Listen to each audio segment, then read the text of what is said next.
Everyone thinks because you're a zombie, you don't know good coffee. Well, they're wrong. There's only one brew that gets my seal of approval. Deadly Grounds coffee is my guilty pleasure.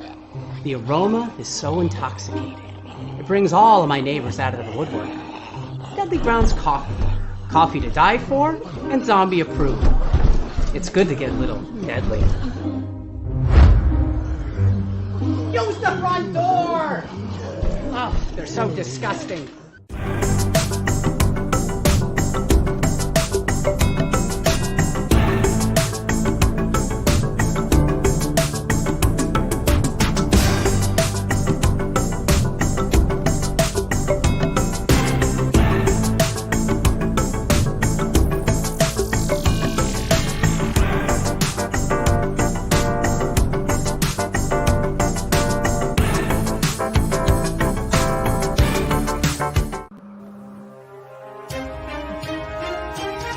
The Dorkening and all affiliated shows are not intended for anyone under the age of 18. The following may contain discussions or scenes that have adult situations, graphic violence, nudity, strong sexual content, and graphic language. This show is intended for mature audiences only. Viewer discretion is advised.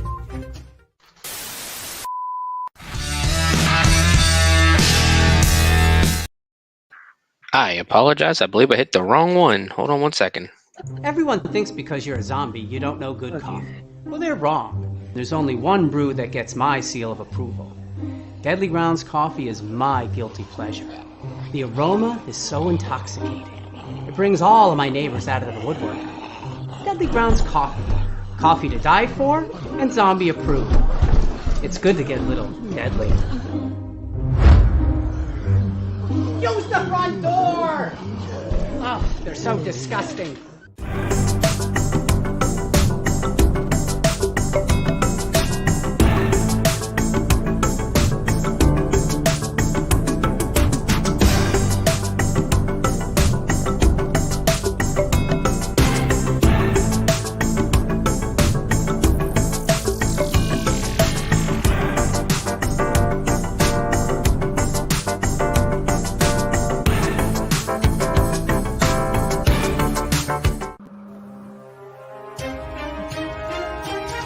The Dorkening and all affiliated shows are not intended for anyone under the age of 18. The following may contain discussions or scenes that have adult situations, graphic violence, nudity, strong sexual content, and graphic language. This show is intended for mature audiences only. Viewer discretion is advised. Ladies and gentlemen, the motion picture you're about to see contains scenes so terrifying, the public must be given grave warning.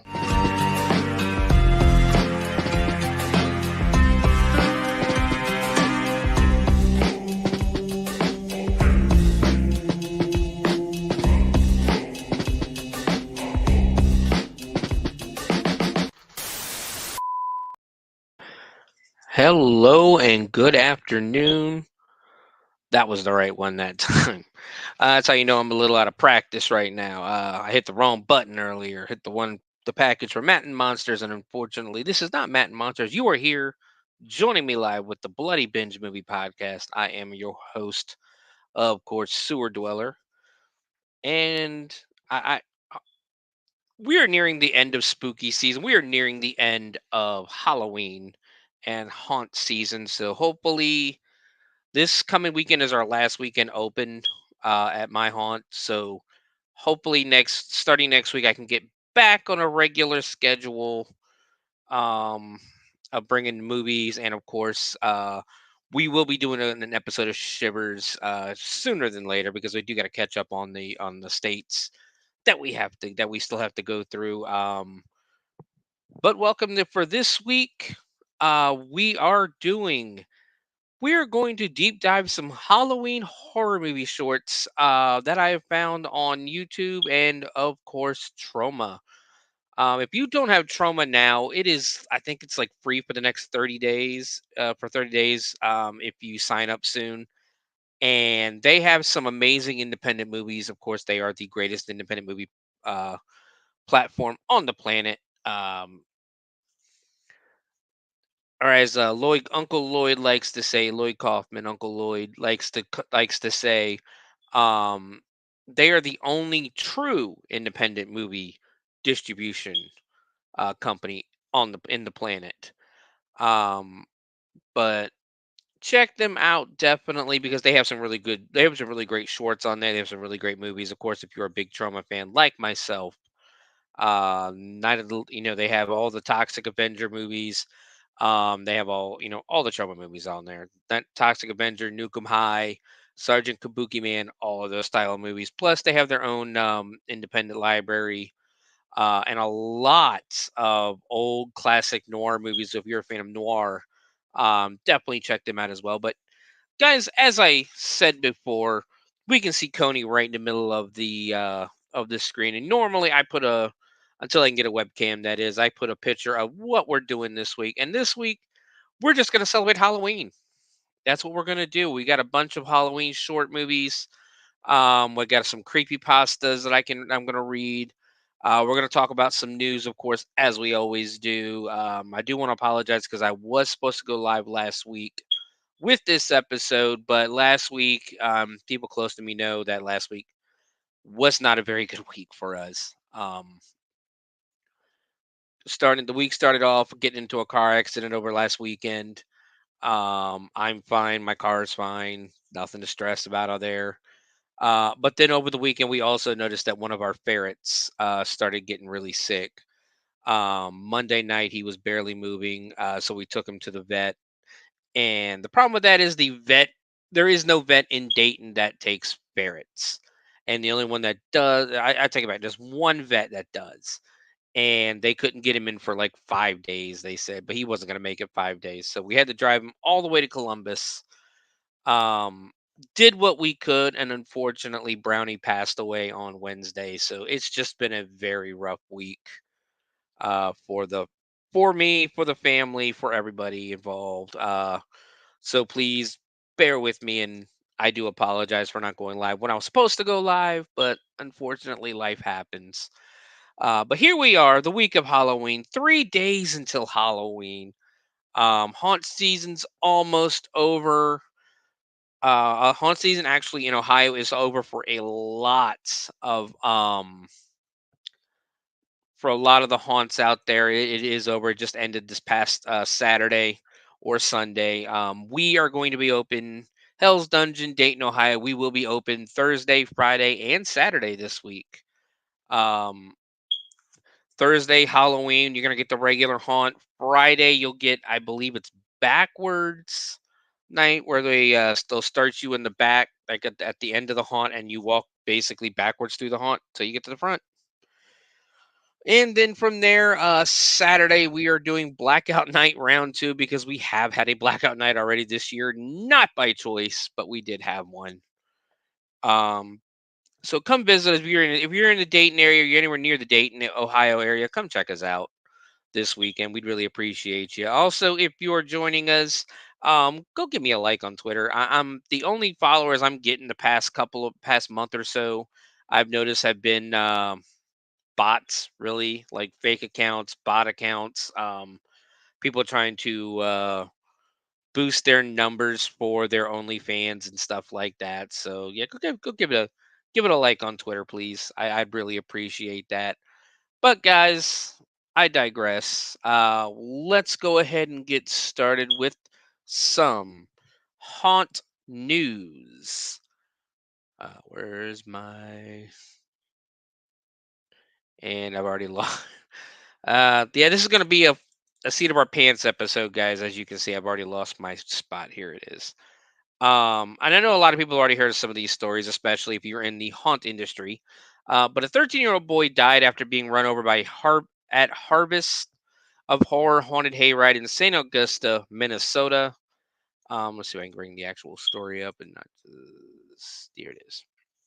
Actually, it's two young boys died in separate haunted hayride tractor incidents. Both boys were run over by tractors at Halloween hayride events. Two young boys have died in separate tractor accidents. Make sure I'm still on. Yeah, I'm starting to freeze up a little bit. So just wanted to make sure I was still on. That is not what I'm looking for. There it is. Um, Two young boys have died in separate tractor accidents at Halloween hayrides in Tennessee and Minnesota, local officials said. In Minnesota, Alexander Mick, 13 of Rice, died Saturday after he was run over by a tractor-pulled trolley wagon. The Stearns County Sheriff's Office said in a statement.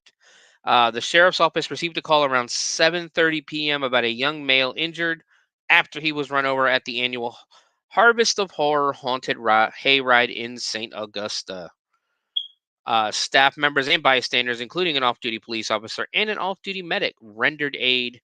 Life-saving efforts continued when first responders arrived, but the boy was pronounced dead at the scene. Authorities said. Um, it's tragic. I mean, that just sucks. All around. The accident is under investigation. The website for Harvest of Horror Haunted Hayride said out of respect to the family involved, the organizers have made the decision to cancel the remaining nights of the 2024 Harvest of Horror season. The website said a tragic accident occurred Saturday evening that involved the event's hayride and resulted in a fatality. We are cooperating fully with the authorities and are grateful for their support. We are deeply shaken by this event and are asking for thoughts, prayers, and support for the family and friends of the individual involved and all those affected by this tragedy, the organizers said. In Hamilton County, Tennessee, a young boy who tried to jump on a trailer to try to scare some hayriders at the Haunted Hilltop Halloween event on Friday had possibly slipped and fallen underneath the wheels and was found unresponsive, the sheriff's office said. The sheriff's office responded at 10:45 p.m. A chaperone for a group of children said they had been playing near a hayride tractor route and were behind some bushes trying to scare some hayriders when the incident happened. The boy was pronounced dead at the scene. The sheriff's office did not identify the child. The Hamilton County Medical Examiner's Office identified him as Samuel Jessen, 12. NBC affiliate WSNB of Nashville reported. An online fundraiser has been set up to support his family. The HCSO family extends our thoughts and sympathy to the family of the deceased juvenile, as well as the others who witnessed the tragic event. We ask the community to also keep their family in their prayers during this difficult time, the sheriff's office said in a statement. The Haunted Hilltop was closed Saturday. Organizers wrote on Facebook that our hearts and prayers go out to the family affected in this. Please keep all in your prayers. Um, I worked most of my career. This is I say it a lot. This is year 30 for me. This is my 30th year doing haunted houses. I worked on haunted hayride. Most of my career was spent working on a haunted hayride, and it's not safe. It is not safe for children, um, for youngsters, and that to be out there, um, uh, working on these hayrides. It's just not, and it sucks that this had to happen. Even the hayride that I worked for, we always had a rule that you had to be 18 to work at that haunted hayride. Um, so they need to stop. I mean, they just don't let anybody in the age of 18. We also had a lot of rules when it came to who was allowed on the wagons, in the wagons, and stuff like that. So that's really, if you're gonna do a haunted hayride, you need to make set ground rules, set age limits, and make sure it's well known before the season starts. Um, I'm not blaming anybody here. It is not my place to blame. But that's just my opinion. That's what I would do. Um, the one is close. Not only does it affect this young kid's family, and his friends in that, but the people on the wagon that that watched these kids. I mean, two families really. But the people on these wagons that had to watch these children get run over by a wagon, have to feel that bump and everything. The person driving the tractor, um, is going to be affected for the rest of his life. And then the owners of the properties are also going to be affected. And it seems like the second one, the one in Tennessee, seems to have been a prank. They weren't like, it wasn't a haunted hayride, but he was trying to be funny and show off for his friends, and unfortunately, it just did not end well. So thoughts are with the families. Hopefully, everybody can come out of this positively, but it's more than likely, yeah. Moving on though, Universal Orlando Resorts Epic Universe in Orlando, Florida, will officially open on May 22nd in 2025. Trying to bring this up. There's the. Okay, that's just the Universal page. All right, that's not a story.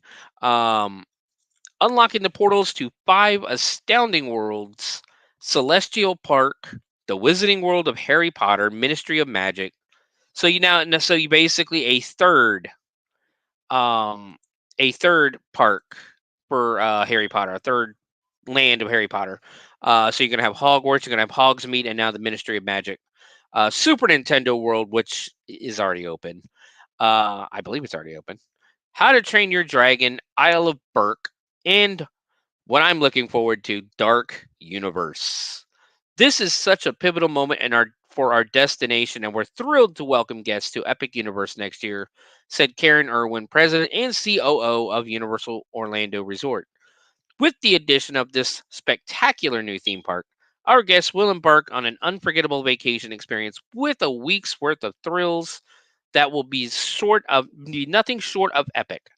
Our universe will never be the same. Starting October 22nd, guests can begin planning their trips with tickets and vacation packages on Universal Orlando Resort's home official website. So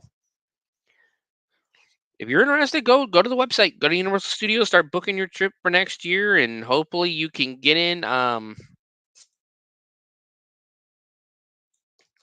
Let's put it this way: I have still not been to Star Wars World in Disney because, from what I understand, the line is still outrageous and ridiculous. Um, so yeah, I'm not one to wait. I don't like waiting in lines. I'm not patient enough. But hopefully, hopefully they can get in. They can get their stuff together, especially because Disney's. I think they're raising their price again, or not Universal. Not Disney. Universal. Disney, I know, is raising their price again for their season passes or their annual passes, which really is only really going to affect the streamers and the vloggers out there who try to film all that stuff at Disney. So, but moving on, let's see, what is this? Don't need that. All right, here we go. So we got 2 stories coming out of a haunting in Hollis this week. For those who haven't been following the story recently, the haunting in Hollis is a haunted house in Queens that got shut down by authorities a couple weeks ago. Um, Besides a bunch of fire code, there was a bunch of fire code. What is the word? Um, I can't think of the word I'm looking for, but there's a bunch of fire code rules being broken. Basically, let's put it that way. Laws being broken. Fire code violations. That's what I'm looking for. There's a bunch of fire code violations, and a bunch of other stuff going on. That they were supposed to close down, but they refused. So the authorities came in and shut them down. But let's see, is this a story or is this just a link? There we go. Give me a second here. And haunted house facing multiple lawsuits over alleged injuries. New York, New York. Haunted house in Queens is being sued by several individuals who say that they were seriously injured. New York City temporarily shut down a haunting in Hollis on Hollis Avenue, but it reopened Friday after organizers say they made changes to make it safer. One man says he suffered a spinal injury at Queens Haunted House. At least 5 different plaintiffs are suing. One plaintiff who did not want to be identified told CBS News New York's Derek Waller, he suffered a spine injury in October of 2023 after taking a ride on something called Satan's Slope, a 2-story slide inside the inside the haunted house. My spine was compressed, plus the doctor says compressed fracture. The plaintiff said, though this is not a very well written story, I will say that. The wall is like really close to the slide. So once you come down to the slide, you basically hit the wall. And that's what I did. I hit the wall very hard with my knee. The plaintiff is accusing of the family that runs the house of creating a trap like condition, as well as failing to post signs causing severe and serious personal injuries. We're not asking, we're not against fun, but our contention is when fun is your business, safety must be a priority, said attorney Jan Gilkarov. I probably just butchered the hell out of that name. Um, Queens Haunted House reopens after making safety improvements. City inspectors shut the property down earlier this month, but gave it a passing grade after the family made the required safety improvements. Latoya Carter says they got rid of the slide, removed flammable garbage bags that once covered the windows, hired fire safety personnel, and covered up electrical wiring that had been exposed. Yeah, those are all things that'll get your haunt closed down in a minute. What is your message to families who are concerned about safety? Waller asked. Our number one message is that this is a community event. We know families are coming here. We care about the community. We care about the people who are coming here and visiting us. And we want them to be safe, Carter said. How did people get injured? Waller asked. By not following the rules, Carter said. You don't blame the. Yeah. This is one of those situations that if you're the haunt owner, you shut up, you lawyer up, you go, you don't speak to the media, you just let things play out. You don't ever talk to the media. The plaintiff who Waller spoke to said he did not receive any safety demonstrations when he visited the haunted house. So it's going to come down to what the court thinks, that's exactly what it's going to come down to, because it's a he said she said situation. I think unless the defendant, the Haunting at Hollis, can prove that they had signs up and that they gave them specific safety instructions, they're not going to win this case. So Haunting at Hollis may not be around too much longer. But let's move on. What is this? Hold on, I got something up here for some reason. Here we go. USA Today has ranked the 10 best haunted houses in America. Now what this was, it is an online vote, is what this was. A lot of places do this, or a lot of things do this and that. But USA Today basically wanted you to rank, what you thought the best haunted house in America is. 2 in Georgia scored number 3. So let's take a look. What are the full list of the 10 best haunted house attractions in America, according to USA Today readers, because this was a vote. Number 1 was the Cutting Edge Haunted House in Fort Worth, Texas. I'm gonna have to go online and see if there's any videos, because I'm not going anywhere near Texas anytime soon. Number 2, no surprise, Haunted Hoochie in Pataskala, Ohio. They don't show videos of Haunted Hoochie because you can't show videos of Haunted Hoochie on YouTube.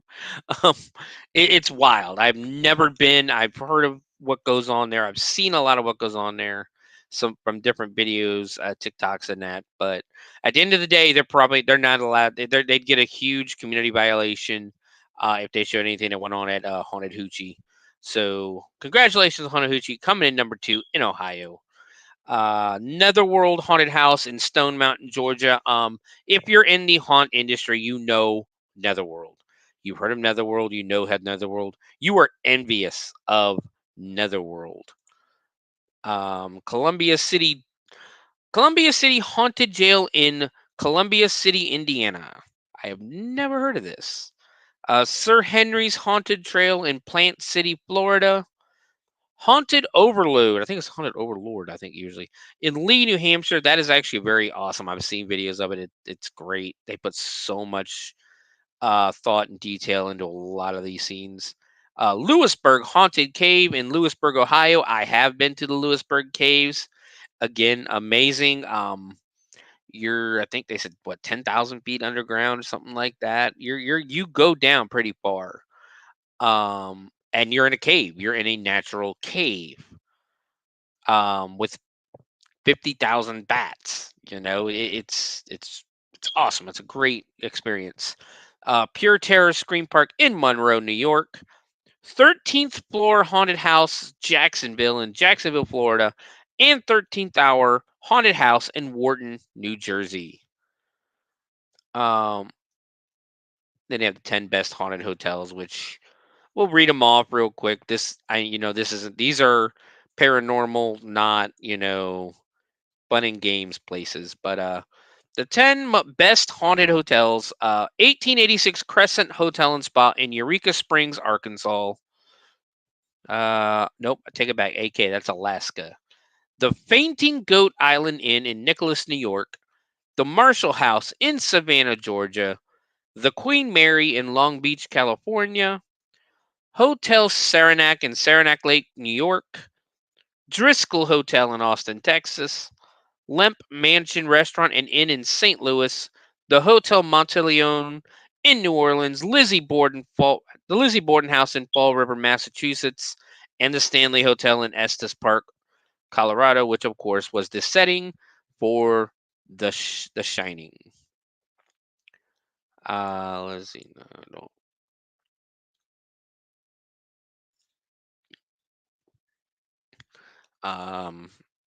But I believe that's going to actually end up doing it for our haunted house haunt industry news this week. There's really not much. We know the season's ending. The seasons are ending. There's not much news going to come out right now until for another week or two until everybody starts announcing their Christmas haunts and their Christmas themes and things like that. So we're going to move on to some movie news. And the first movie news up is Terrifier 3 has been out for a few weeks now. We know this. Most people have gone to see it. It's getting mixed, not really mixed reviews, more positive than negative, but there's a lot of people out there that hate it because of how gory it is. As I said when I went to see it a couple weeks ago,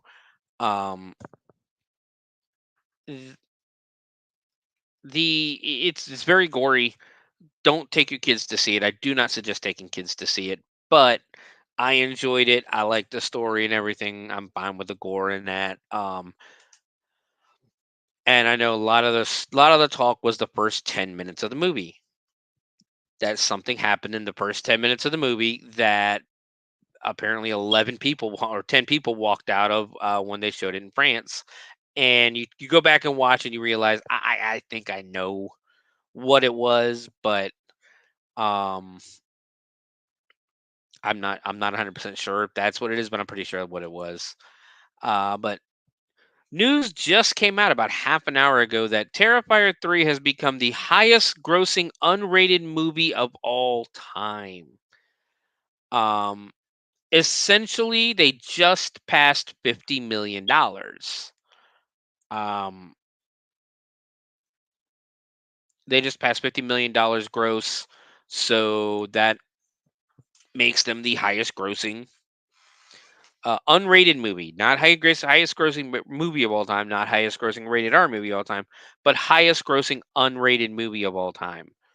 I think that's what they've started doing because I haven't seen an NC-17 movie come out in years here in America. So I think they're just ranking them unwatchable, I guess, or unrated. So yeah, congratulations to Damian Leone and David Howard Thornton on making Art the Clown the most or the highest grossing unrated movie of all time. Well, let's go ahead and move on. I just thought I'd read that out real quick because that just dropped about half an hour ago. Netflix announces Fear Street 1988 Prom Queen for 2025 release. The Fear Street stuff's been pretty popular. I've had a lot of people talk about it. I've heard different, mixed reactions for it. I have not gotten around to watch it myself. But I I've heard, like I said, I do want to see it eventually, though. I do want to see it. I will say that. Um, where did my story go? Where did my story go?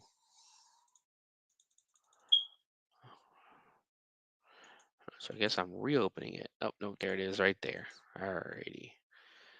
I promise, guys, I'll have my shit together better after the holiday, after Halloween. Um, get ready to revisit Shady Side next year. Netflix officially announced or officially kicked off production earlier this year on a brand new Fear Street movie, Fear Street Prom Queen, and has announced today that it will arrive next year in 2025.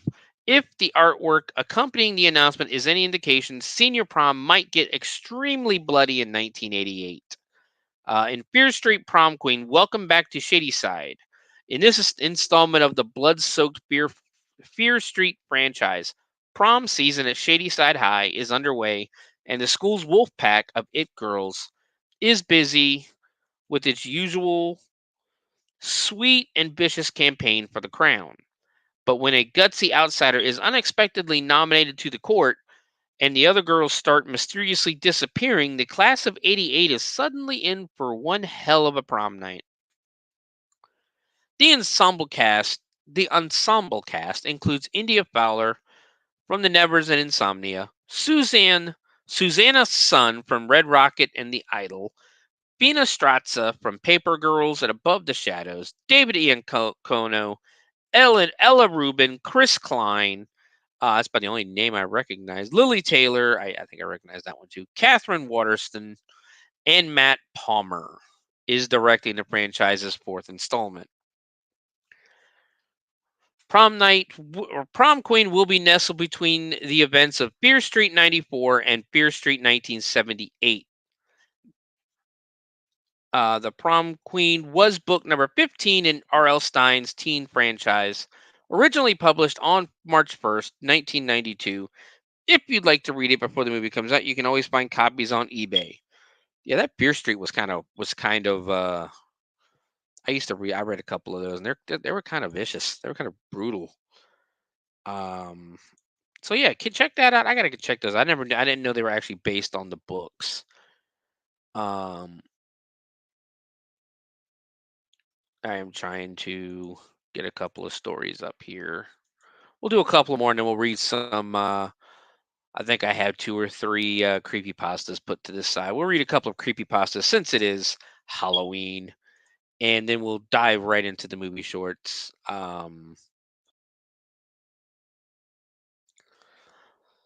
And I'll tell you where you can find all of them. On the YouTube ones, I'll even on my Twitter page, X page, I'll put a couple of links up to them. This way you guys can easily find them. The Troma ones, you're gonna have to sign up for Troma now. Like I said, it's free right now. I want to say it's free for like 30 days right now. So definitely looking at doing that, whether you like the shorts or not. But hashtag save Chucky. Don Mancini promises you'll see all of your favorite Chucky characters again. The Chucky community is still reeling from the news of the show's cancellation at USA and Sci-Fi after 3 seasons, but the cast and crew have been keeping the hope alive these last several weeks. The fans have as well, of course, launching hashtag Save Chucky campaign across social media in an effort to ensure that the series finds a new home or some kind of new life. Um, it's great you have the hashtag going, but unfortunately, money talks when it comes to Hollywood and TV movie companies. Money talks. So unless you're somehow going to find a way to get to go to their purse strings, they're not gonna do it unless they really wanna. Um, from the moment the series was canceled, Chucky creator Don Mancini immediately made it clear that Chucky will be back, and he's doubling down on that promise this week. The Chucky franchise has always prioritized story continuity across different media for decades. You will see your favorites again, Mancini posted to Twitter over the weekend. What Mancini is essentially saying here is that no matter what the future holds for all things Chucky, the past, that includes the TV series and the original movies, will not be left behind. Mancini's tweet seems to be in response to rumors that were swirling last week about the franchise returning with a new movie that would disregard the events and characters of the Chucky television series. And it would seem that those rumors are very much true. Mancini's Chucky franchise across movies and television has indeed always prioritized story continuity. Cannot read today. And we see no reason to believe that we can won't that won't continue to be the case going forward. So yeah, that's pretty good news for Chucky fans. And for those who are upset that Chucky got canceled, I'm indifferent. I watched the first season. It was good. Um, a lot of stuff I would do different personally, but it's not for me to do it different. So, um, but moving on, we're gonna go over to Fangoria real quick because last week they had I'm sorry, 2 weeks ago, October 13th. Fangoria had the Chainsaw Awards, the 2024 Fangoria Chainsaw Awards, and we have a list of the winners. Um, if you didn't watch it live on Shutter, let's dig into this. Best Supporting Performance would be Alyssa Sutherland from Evil Dead Rise. That came out a couple years ago, though. I'm not going to read the runners up or anything like that. But I will say, I mean, this has to go back a few years. I don't know how long. I don't really know what the. Let me read up here and see if it tells you what you have to do to qualify for an award. Because, like I said, Evil Dead Rises has been out for a few years. So, and looking on here, Dave Bautista for Knock at the Cabin, Nicolas Cage for Renfield. Yeah, these are movies that have come out a while ago. Mia Goth in Infinity Pool, Catherine Newton of Abigail. A couple of new ones this year, but I think a lot of these came out a while ago. Best First Feature, Skinamarink. Um, I disagree with that one, but I don't think I cared. I think I watched Skinamarink and I didn't care for it. Um, Best Nonfiction Series or Miniseries, The Last Drive-In with Joe Bob Briggs. Great choice.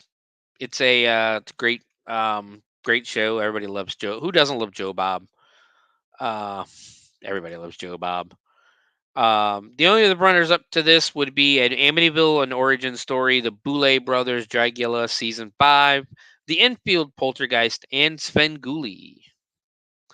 Best documentary feature, The Legacy of the Texas Chainsaw Massacre. Another good. I'm not a big documentary fan, but it definitely. Who doesn't love the Texas Chainsaw Massacre? And it's celebrating its 50th year this year, so yeah, I get it. Best creature effects: Evil Dead Rise, Adam Johansson and Damian Martin with Odd Studio. Um, oh wow, they beat out Five Nights at Freddy's, Jim Henson's Creature Shop, Infested, The Last Voyage of the Dementor, which that was such a good movie, and Megan. Best makeup effects: Evil Dead Rise, Luke Pulte, Evil Dead Rise seems like they took a lot of the awards, which it's very well. It's overdue. It's very well due. It was actually a pretty decent movie. Best costume design, Poor Things, Holly Waddington. I've not watched that yet. I don't know if that's really a horror movie, honestly. Best video game, The Texas Chainsaw Massacre. Runners up are Alan Wake 2, Dead Space Remake, a game that I play on my Twitch every once in a while, Killer Clowns from Outer Space, Resident Evil 4, and of course the winner is Texas Chainsaw Massacre. It's an okay game. It's one of those games where I'm not a big fan of playing with people. And that's just one of them ones where there's a lot of shit talking going on. Best cinematography, Poor Things, Robbie Ryan. Best score, Godzilla -1. I'm gonna butcher this name, Naoki Sato or Sato. Um, Evil Dead Rise, First Omen, I Saw the TV Glow, and Infinity Pool were your runners up. Uh, Best Felissa Rose movie, The Craving. Best television series, The Last of Us. Um, I mean, if it was more popular, Chucky wouldn't have been a runner up. But your runners up are basically Last of Us 1, the best TV series, followed by Chucky, The Fall of the House of Usher, Interview with the Vampire, and Yellow Jackets. Editorial Eye on the Future, Dwayne Perkins, and Vision Video. What is going on here? Okay, Vision Video, Dustin Cannon. There's two pictures. That's why I couldn't. Best screenplay, Late Night with the Devil, Colin and Cameron Cairns, which I still need to watch that. I really want to watch it. Best international movies, When Evil Lurks. Best limited release movie, I Saw the TV Glow. Again, another one I need to find and watch. Maybe this week. Best streaming premiere, VHS 85. I like the VHS series. I got to get Shutter back and give that a shot. I like the VHS series. So I like anthology movies and I like the VHS one. So yeah. Was it best streaming premiere VHS 85? Other ones were No One Will Save You, Sick, Totally Killer, and Where the Devil Roams. Best kill goes to In a Violent Nature, The Yoga Kill. Best lead performance, David Dastmalchian. Hope I'm not butchering it too much. Late Night with the Devil. Followed by Tobin Bell in Saw X. Caitlin Dever in No One Will Save You. Nell Tiger Free, The First Omen. Catherine Newton, Lisa Frankenstein. Lupita Nyong'o, A Quiet Place Day One. Emma Stone, Poor Things. Lily Sullivan, Evil Dead Rise. Sydney Sweeney in Immaculate, and Sophie Wilde, Talk to Me. Best Director, Lee Cronin, Evil Dead Rise. He beats out Brandon Cronenberg for Infinity Pool, Danny and Michael Philippou, Talk to Me, Damian Rugna, When Evil Lurks, Arkasha Stevenson, The First Omen. All those came in runners up for Best Director. Best Wide Release Movie, Godzilla -1. It has some steep competition. Abigail, Evil Dead Rise, The First Omen, Infinity Pool, Late Night with the Devil, Megan, Satanic Hispanics, Talk to Me, and When Evil Lurks. So those are your winners for the 2024 Fangoria Chainsaw Awards. Again, I don't know what the criteria is to qualify, but I would normally assume that I would hope it would just be for the past 365 days or 12 months. But like I said, a couple of those seem like they've been out for a while. Let's see if there's anything else.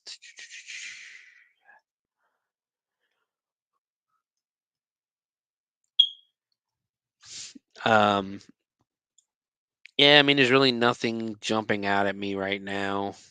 So,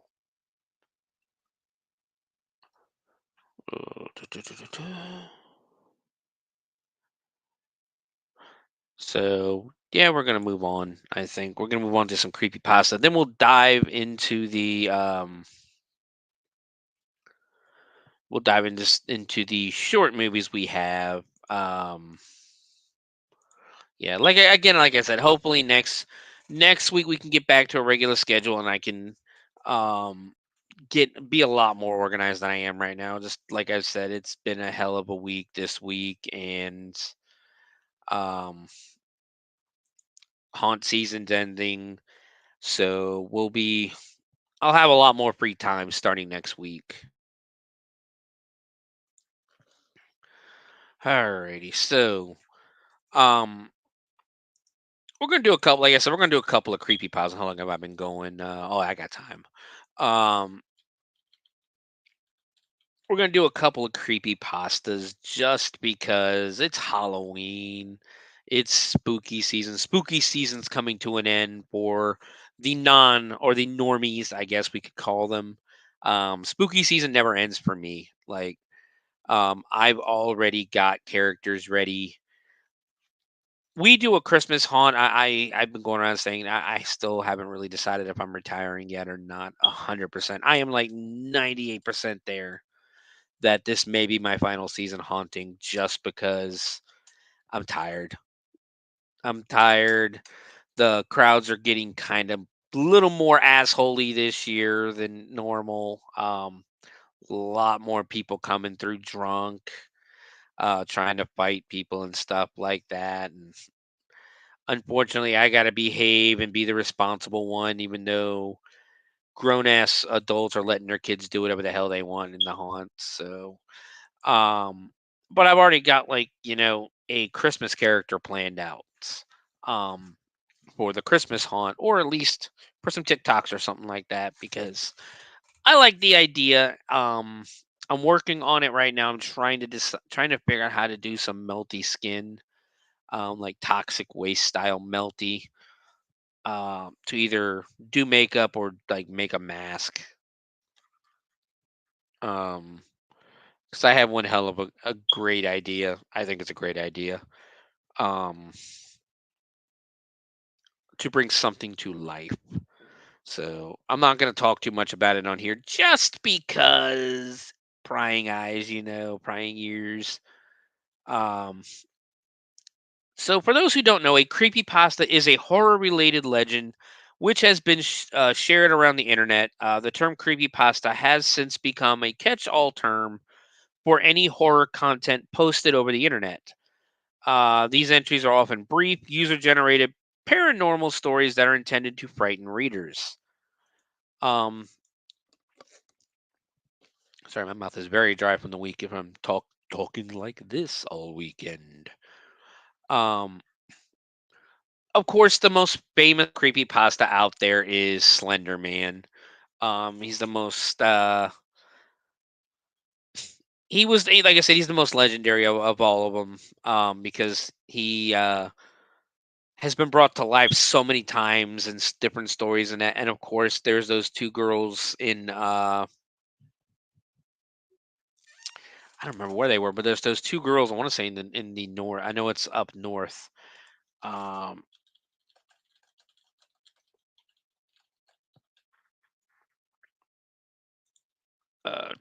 Waukesha, Wisconsin. I knew it was up north somewhere.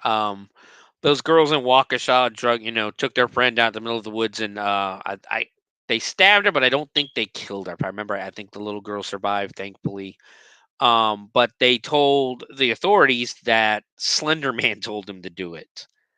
Um, so that's why Slender Man is actually one of the most popular creepypastas out there. Um,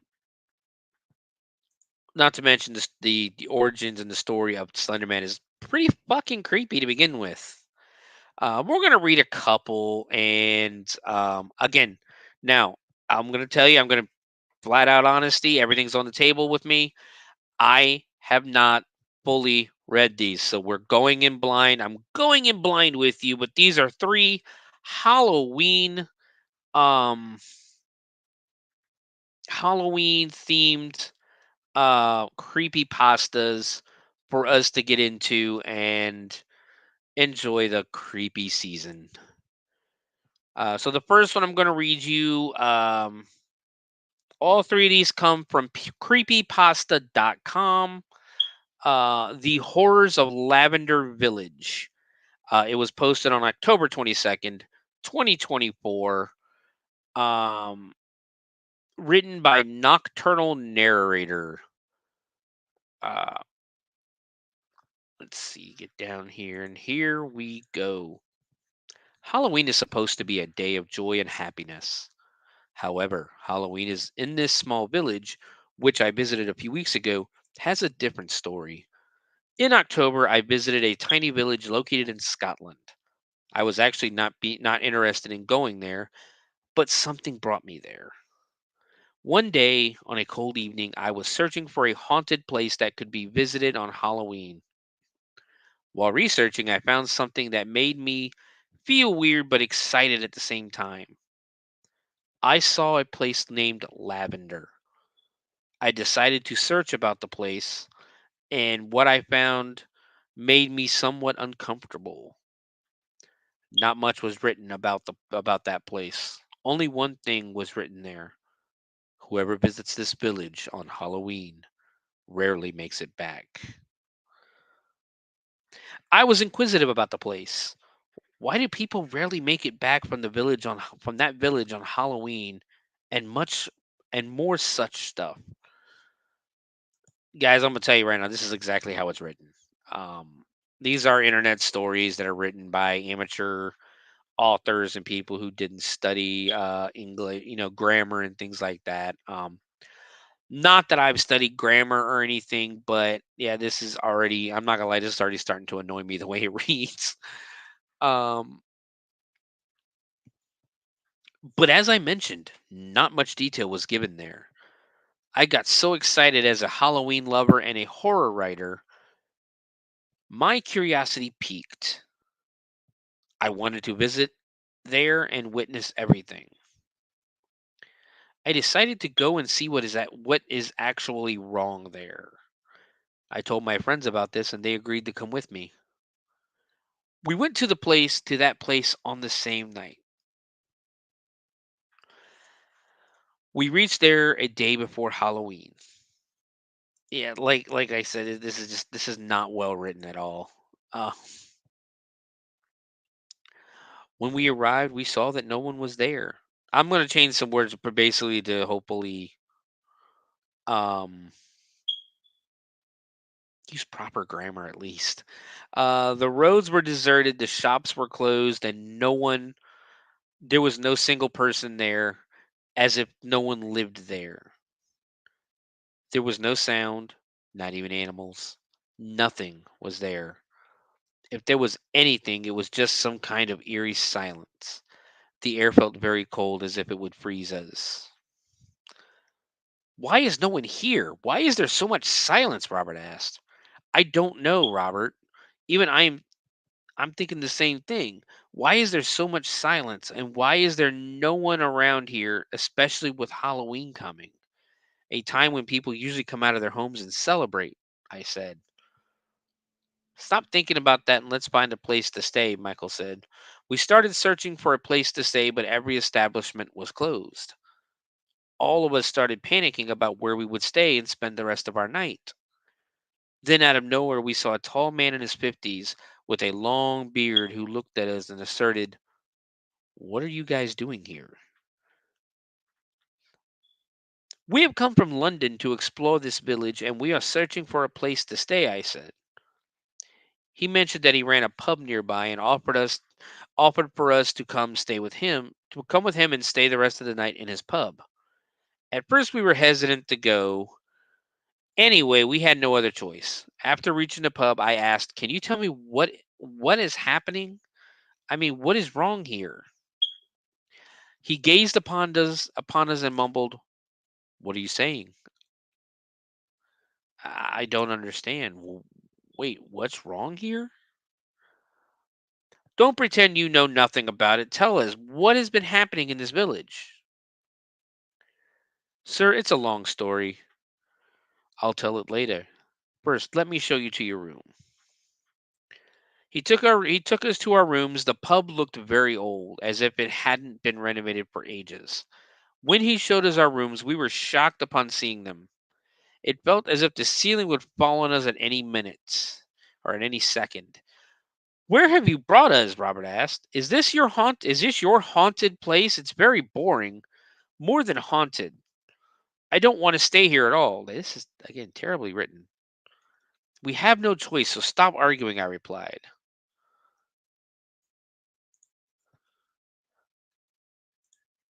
Both of my friends and I didn't want to stay there, especially after a tedious day. It wasn't comfortable, but with time our mood changed as there were some people around who were very friendly and brought us delicious Scottish food. After having dinner, my friends said that they were very tired and were retiring for the night. I wanted to to know more about this village, so I said I'll come back after some time. They agreed and went to their rooms. I sat in an old, cozy armchair by the open fire in the bar and ordered some Scottish wine. I decided to dispel my tiredness with a glass of wine. The fire was dancing before me, and with the passing evening, the alcohol started showing its effects.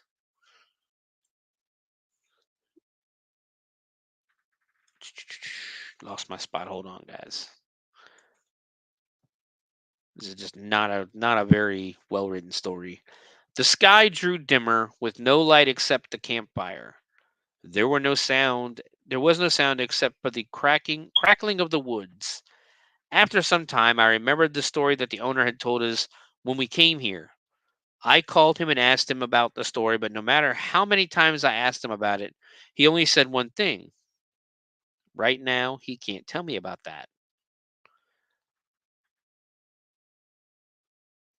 I was just thinking about what is actually there and why he's hiding it, when suddenly I heard a voice which said, I know the story. I saw an old man sitting on the other side of the fire on the long armchair. He had been sitting there for a while, but I hadn't seen him due to the effect of the alcohol. I asked him, Who are you? He replied, I am a village elder, and I know the story to which he's hesitating to tell you. Would you like to listen? But first of all, I want to ask some questions from you. Will you answer? Yes, I replied. Okay, so my first question is, have you come here alone or with someone? And second is, have you come here after reading an article on the internet? Yes, I replied, but how do you know that? And why are you asking this? He smiled and replied, Lavender is not for the faint hearted. This place is one of those places where no one dares to come. You are one of the few brave but foolish souls who have made the mistake of coming here. Often people come here because of that article, only to never come back, to never return. Well, can you tell me the story about what you were talking about? Yes, of course. I hope that you will take seriously the details given in this story, for your fate will not be like those who have come before you. The story goes back to the 17th century, he began, with with his voice a low gravelly murmur that seemed to echo through the ages. This village was founded by a group of refugees seeking sanctuary from a tyrannical ruler who showed no mercy to those who resisted his oppressive beliefs. I listened intently, the flickering firelight casting an ethereal glow on the old man's face as he continued his tale. The initial hopes of the refugees, expecting a peaceful life in their newfound haven, were soon shattered when the month of October arrived. His words painted a vivid picture of a descent into darkness. Mysterious disappearances plagued the village, with the unfortunate victims found choked and mutilated. The once thriving community lived in perpetual fear as the malevolent spirits from the nearby mountains descended upon Lavender during the fateful nights between October 30th and October 31st. The priest, a beacon of hope in those troubled times, revealed the existence of a sinister black valley just miles from the village. In this cursed place, the malevolent spirits gathered. their powers reaching their peak during the aforementioned nights. The only means of survival lay in remaining behind locked doors, for the spirits would stop at nothing to claim their prey. From now on, every night from the October 30th through the 31st, this village becomes silent. People barricade themselves in their homes, animals hide themselves somewhere, and this village becomes silent and dark. In the eerie silence wander the malevolent spirits, ready to claim any unfortunate soul they find. All right, so far this just sounds like the story of Halloween in general. The atmosphere in the pub seemed to thicken as he described his spectral entities taking various forms, from beguiling women seeking aid to bloodthirsty wolves and even the guise of a friend. They would do everything to hunt their prey. There is one thing said about our village for Halloween. Whoever comes to this village on Halloween rarely makes it back. Many people who came here previously don't believe in my story, only to become one of their victims later. I hope you will implore my words and won't repeat the mistake of others. After listening to his story, I went to my room, thinking of what he was saying. No matter how many times I tried to forget his story, I couldn't. Many questions were forming in my mind. Why are these people afraid of Halloween night? Just fucking told you. I don't know how much more of this story I can take. Um, do spirits really come from nearby mountains to hunt people on Halloween night? And many others. Well, my curiosity as a writer was at its peak. Finally, I decided to go and see for myself what actually is there. That just sounds like a bad idea. Um, the next day, I told all of that to my friends and asked if they would like to come with me to explore the streets on Halloween night. They agreed, and we decided that we will prove the fear of the villagers wrong by going outside and exploring the streets ourselves. As the clock struck midnight on Halloween, my friends and I, driven by the mix of curiosity and bravado, decided to venture out into the silent streets of Lavender. The air was dense with an eerie stillness, and that darkness seemed to swallow everything around us. We stepped outside the pub cautiously, our footsteps echoing in the empty streets. The only source of light was the dim glow of our flashlights. All right. Oh, no, lost my spot again. Hold on. Not a very good website. It has tons of ads. So, like, go here at your own risk. There's tons of ads here. Uh, da, da, da, da. Suddenly, we saw someone coming towards us. It was Michael saying, "Hey guys, won't you take me with you?" "Of course, you can come with us," I said. Could have sworn he told all his friends of that already. But we kept walking on the cobblestone streets in our way. And on our way, we saw that the doors of the houses were closed, the shops were shuttered, and the people had lit candles on their windows to avoid negativity. We were very cautious about the journey, thinking about what would happen when we tell the villagers that we have explored the streets on Halloween night and found nothing. "Hey spirits, come out! See who has come to meet you," Michael said. "Hey Michael, don't speak like that, buddy. If the spirits hear it, then they will become so angry and will make you their first prey." Was by a child. That is what we are waiting for, dude, Michael laughed. Finding nothing, we stopped and gasped for air. A few seconds passed when we stopped, and suddenly something unimaginable happened to us. My phone rang, displaying Michael's name. We were in utter shock. How did he call us when he's standing next to Robert? After all, I picked up the phone and heard his voice, and what he said next was spine chilling. "Hey guys, where in the world are you? Why are you saying this?" Or why are you saying this? Robert asked. "You're with us." "What? I was sleeping in the pub. By the way, where are you?" If he was in the pub, then who was with us? We looked, and what we saw next froze our blood. No one was there. We don't know what it was, whether it was an illusion, or something else. We were determined to find something. After walking for miles, we saw a young, beautiful woman waving her hand towards us, as if asking us for help. We approached to help her. The words of the landlord echoed in my mind, but another thought came. How could I leave a beautiful woman here alone? We went closer to her and asked, "What are you doing here, and do you need our help?" And what happened next was even more terrifying. Once the beautiful woman, whom we had seen before, transformed into a hideous witch with hollow eyes and a twisted grin. She said something that echoed through the silence of the streets. "You didn't do good by coming here." We stumbled backwards in horror, realizing that the spirits were not just a tale told by the villagers. The witch advanced towards us, its movements unnatural and ghostly. Panic set in, and we sprinted away from the monstrous apparition till we realized that we had left it behind. We stopped and gasped, but it was just the beginning of our nightmare. Just a few miles away from us, we started hearing the howling of wolves. The sounds felt abnormal, as if the wolves were hungry for centuries and wanted someone to be their prey. With time, the sounds came closer and closer. The chilling sounds of wolves reverberated through the cold October air as me and Robert stood frozen in terror. The once the once silent streets of Lavender now echoed with the unnerving howls, each one sending shivers down our spines.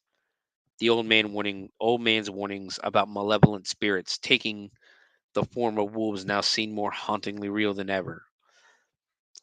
As the ghostly sounds drew nearer, we exchanged anxious glances, realizing that the legends of Lavender might hold more truth than we dared to believe. The quaint village, bathed in an otherworldly darkness, seemed to come alive with unseen forces that sought to ensnare us in their spectral grip. How long is this? Okay, we're almost done, guys. This is really bad. With trepidation, we resumed our journey through the cobblestone streets, our flashlights cutting through the impenetrable darkness. The air became thick with a palpable sense of foreboding, as if the very shadows harbored malevolent entities waiting to pounce on unsuspecting intruders. Suddenly, from the shadows emerged a spectral figure, bathed in an ethereal glow. It was a manifestation of terror, a blood curdling blend of the supernatural and the corporeal. The apparition bore the semblance of a pack of wolves, each with eyes gleaming with an otherworldly hunger. We stood paralyzed as the ghostly wolves closed in, their movements defying the laws of the natural world. Panic set in, and we sprinted through the deserted streets, desperately seeking refuge from the nightmarish pursuit.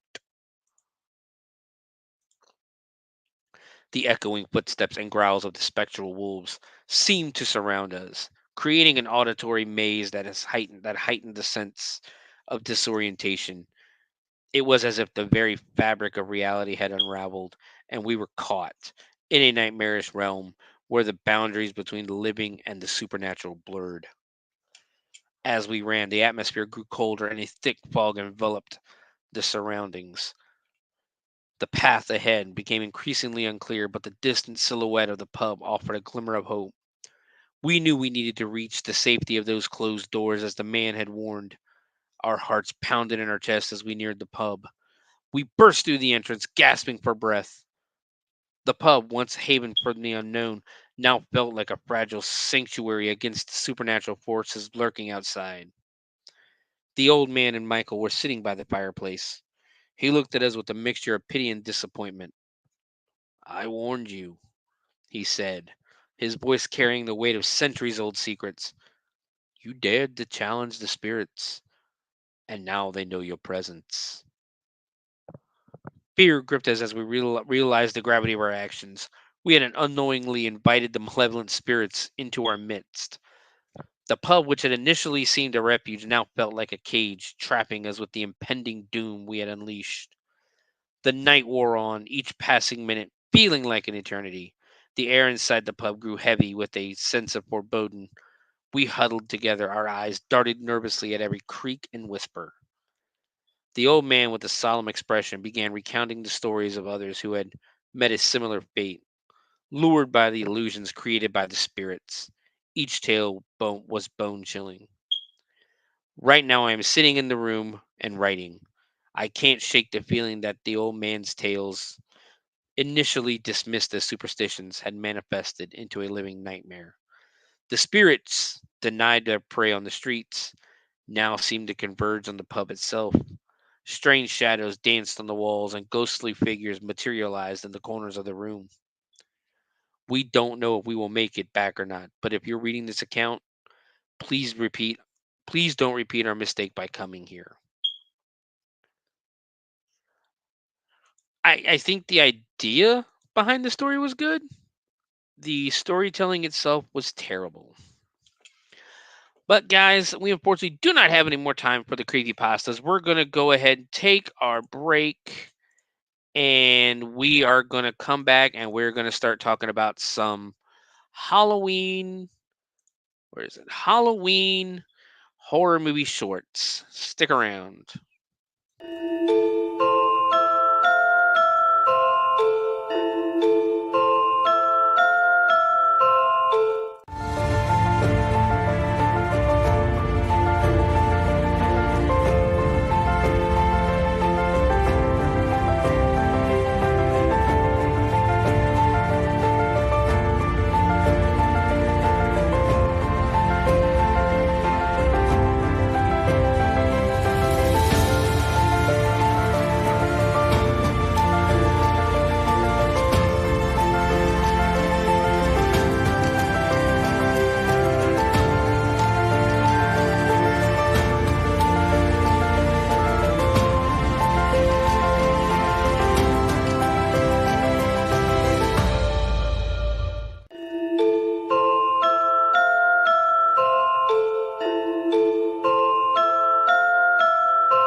Greetings and shabibans. We are the Retro Reductibus Cephala Podcast, a long-form bi-weekly show that celebrates all the things that made growing up awesome. Well, that sounds good, but I don't know what all those words mean. I think what Parasite Steve's trying to say is that on Retro Redoctopus, we explore a range of retro goodness, from toys, video games, and movies, to cartoons, and even snacks and school lunches. Oh. And we do it all with a positive spin, a slew of killer guests, and some very adult language. And you know what else is cool? No. This crazy show is part of the Door King Podcast Network with new episodes every Tentacle Tuesday. What's that? And if waiting 2 weeks for a new episode gives you a sad, know that we drop bonus episodes all the time, like the off-format Crow's Nest and an interview series we call The Brig.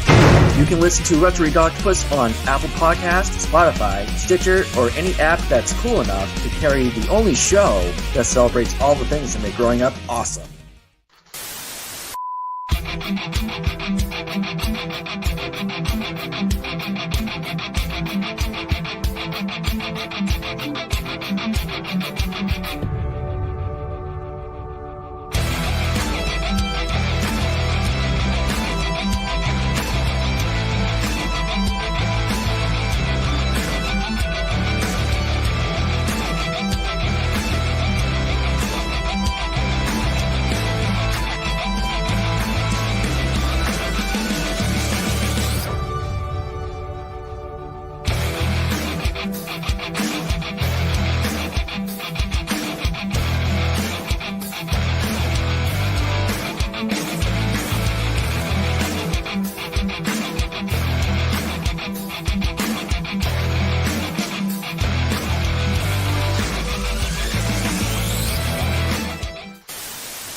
And we're back. Once again, welcome to the Bloody Binge Movie Podcast. I am your host, Sewer Dweller here. And we are going to talk about some Halloween horror movie shorts that are floating around the web. Let's see, 1, 2, 3. There's about 9 of them, I believe, that I've watched, and we're gonna bring it back. Nothing over like I think the longest one was like 13 minutes long. So this probably will be end up being a shorter episode than normal. I don't know. I went about 10 minutes over what I planned to with the first segment, so we'll see what happens. But these are really, I mean, these are horror movie shorts are a good barometer of how good somebody is actually at making movies. Um, whether it be like I said, shorts, full length features, whatever. It's a good way to tell stories. It's a good way to get your stuff out there, and get noticed by different distribution companies and movie companies and that. These are actually all very well done, uh, at least cinematography wise. Uh, so we'll talk about like people what information that each one gives us on either the YouTube page or the Trauma page. Four of them are on Trauma, and then five, one, two, three, four, five on YouTube. So again, if anybody's interested, I will try to put the links to um, the YouTube shorts on my Twitter/X page, whatever you want to call it. I still call it Twitter just because. Um, but like I said, it is the end of spooky season, so let's send spooky season off the right way with a bunch of Halloween stuff. Um, the first movie we are going to watch is a movie from Trauma. Is on Trauma now. Um, written and directed by Neil Willoughby. Let's see if there's any information. Let me get the. Let's see. It stars Ryan Ernst, Dustin Hayes, Asia Marie Hicks. Like I said, Neil Willoughby is the writer and director. Again, you can find this on Trauma now if you're interested in watching it. So let's go ahead and get started. So the short starts out with basically a bunch of grown ass adults, like myself. They're making a TikTok video. Um, I am in my mid 40s, just to give you a heads up. These people are probably in their 30s, late 20s, early 30s, getting be mid 30s for a couple of them. But they're making a TikTok where basically it's that one where you film everybody going, "Hi, my name is John.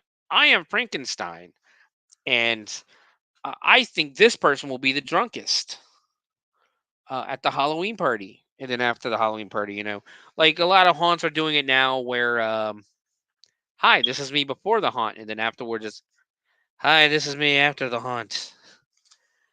Just to show how tired and how really hard it is to do haunt, working in haunts. Well, like I said, they're making a TikTok about who they think will get the drunkest at the Halloween party. Frankenstein is up first, and he thinks that the Wolfman is going to be the drunkest. Now, nobody here is wearing a very elaborate costume. It's literally all cheap ass Halloween masks. Um, like Frankenstein is a big dude with a beard, um, wearing a Frankenstein mask. That's what he's wearing. But he thinks the Wolfman is going to be the drunkest. Wolfman shows up, and he thinks that the princess is going to be the drunkest by the end of the night. Slasher chick, it is literally just a girl in a Jason mask. Also nominates the princess as the one who she thinks will be the drunkest by the end of the night. The princess thinks that the slasher will be the drunkest by the end of the night, and then we go to a girl dressed as a mouse, and she also thinks that the princess is going to be the drunkest. This means at least half, if not more, actually, I think it's more, of the princess's friends, at least all the female ones especially, believe she might have a drinking problem. Slasher chick tells her tells the mouse that she looks fierce and asks, basically tells her she looks great. And who are you doing this? Who are you dressing up for? The mouse says it's all for her. Slasher tells her that she's not going to pretend that she just saw Wes walk in. And Mouse tells her to shut up. Um, so obviously Mouse is either dating Wes or has a crush on Wes. And he just walked in and he's just hanging out. Uh, I'm gonna call them by their costume names because they don't give us these people's names.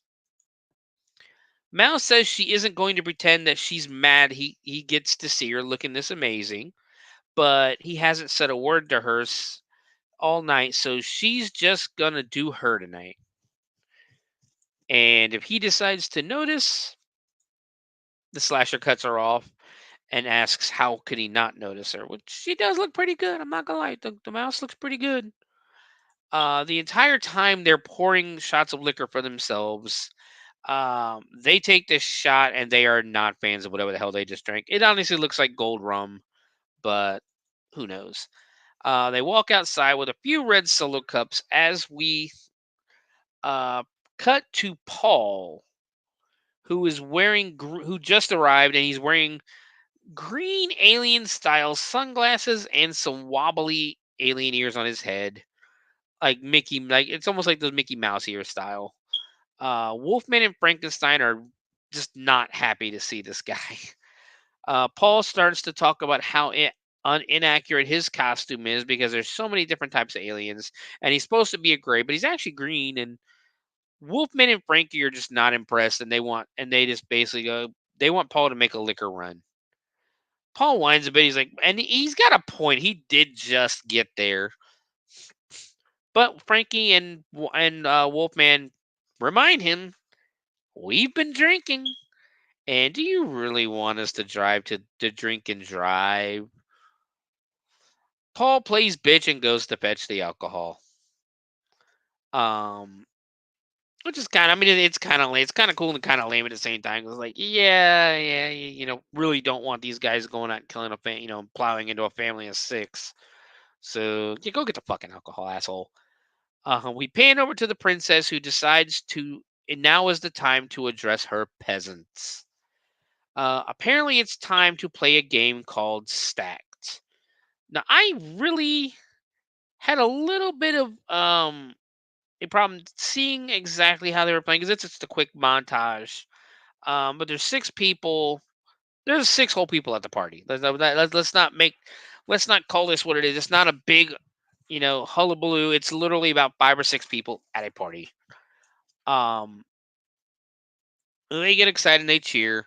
But from what I could tell, the point of the game is to bounce a ping pong ball into a red solo cup, kind of like, beer pong, and stack it. I guess as you get one in, you stack it higher, and the first person to a certain height wins. They win the game. Mouse tells Slasher that her sister is taking the costume a bit too seriously. So apparently Slasher Girl and the princess are sisters. Mouse now decides to talk to Wes, his entire body is covered from head to toe with a hoodie and an old time. He's got like this old, and I'm talking like classic retro cat mask. Looks great. I like the old cat masks. Uh, she asks him if he's going to come play, and he shakes his head no. Basically, as of right now, Wes is being a buzzkill. Uh, like I said, we get a quick montage of the game. Wolfman teams loses, which pisses him the fuck off. I mean, this dude starts like slamming shit, throwing stuff down. He starts crying because there's like 50,000 creases in the table. And then all of a sudden, a green light from above like envelops him. His head goes back, and we basically get a shot of him looking straight up at the sky. And he starts basically to rise, and he's obviously being beamed up by the light and by a UFO. He's lifted completely out of sight. Princess is pissed and accuses Frankenstein of Wolfman of setting up some kind of a prank. Because apparently these two are technical geniuses and can set it up so where fucking Wolfman can just be risen up by wires. Like apparently they're just wire fighter um perfection I guess professionals. Frankenstein tells her no, and she of course doesn't believe and says she isn't dumb enough to fall for that. She asks what they even use, and all of a sudden, basically only half of Wolfman's body falls to the ground. His intestines go everywhere, and everybody starts freaking out. Mouse calls Wes over to her, and Wes takes he moseys. He just fucking moseys. Yeah, not one I've tried before either. Like I said, I'm just going. They really didn't tell us what it was or allude to it, or if it was like a drinking game or what. They just started stacking the cups, and at this, what I'm assuming the game did. Um, Frankie goes and calms the princess down, and she tells him to get the fuck off of her. Apparently, Frankenstein is Princess's boyfriend. She starts bitching him out because he wouldn't wear a Prince Charming costume that she got for him, and now she doesn't. And now she doesn't finish the sentence and just points and at what's left of Wolfman. She starts saying everything is gonna be fine. It's gonna be fine. It's gonna be fine. We're gonna stick together and come up with a plan. Smart, smart, and nobody else is gonna. And basically, I guess she leaves the garage because she just gets fucking disintegrated right in front of us, like gone. Frank yells out, literally yells out, "What the shit!" Slasher Girl tries to call the police, but her phone has, you know, there's no service. The phone basically does the busy signal, and if you're over the age of 30, you'll know what the busy signal was. A random girl dressed like a fox, and again, random girl, just a fox mask, a flannel shirt, and jeans, decides to make a run for her car, and we hear the electric noises of the disintegration again. So I think it's safe to say uh, the foxy chick got zapped.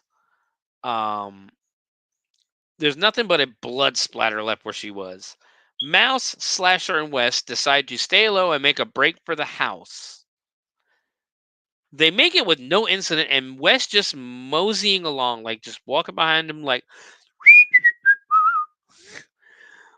We hear some more randoms getting zapped outside as Mouse and Slasher they hide indoors because they didn't take anyone else with them. Nobody else went and go, "Hey, those two chicks really just made it to the house. Let's follow them. Let's go with them." More and more of their friends are getting zapped as Wes removes his mask and hood to reveal he is in fact an alien. The girls scream as we cut to the outside and we hear blood spattering, and so we can basically we it's safe to assume that Alien West has killed the women. We pan over to Paul coming back with a PBR 30 pack, looking up to see the UFO hovering over the party. Roll credits.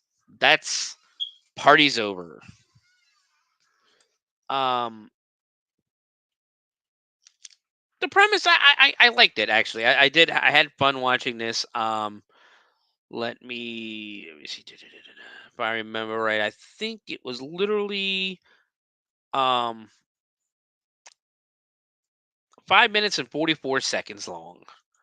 Um and it was very good. I enjoyed it. I'll give it, what is it?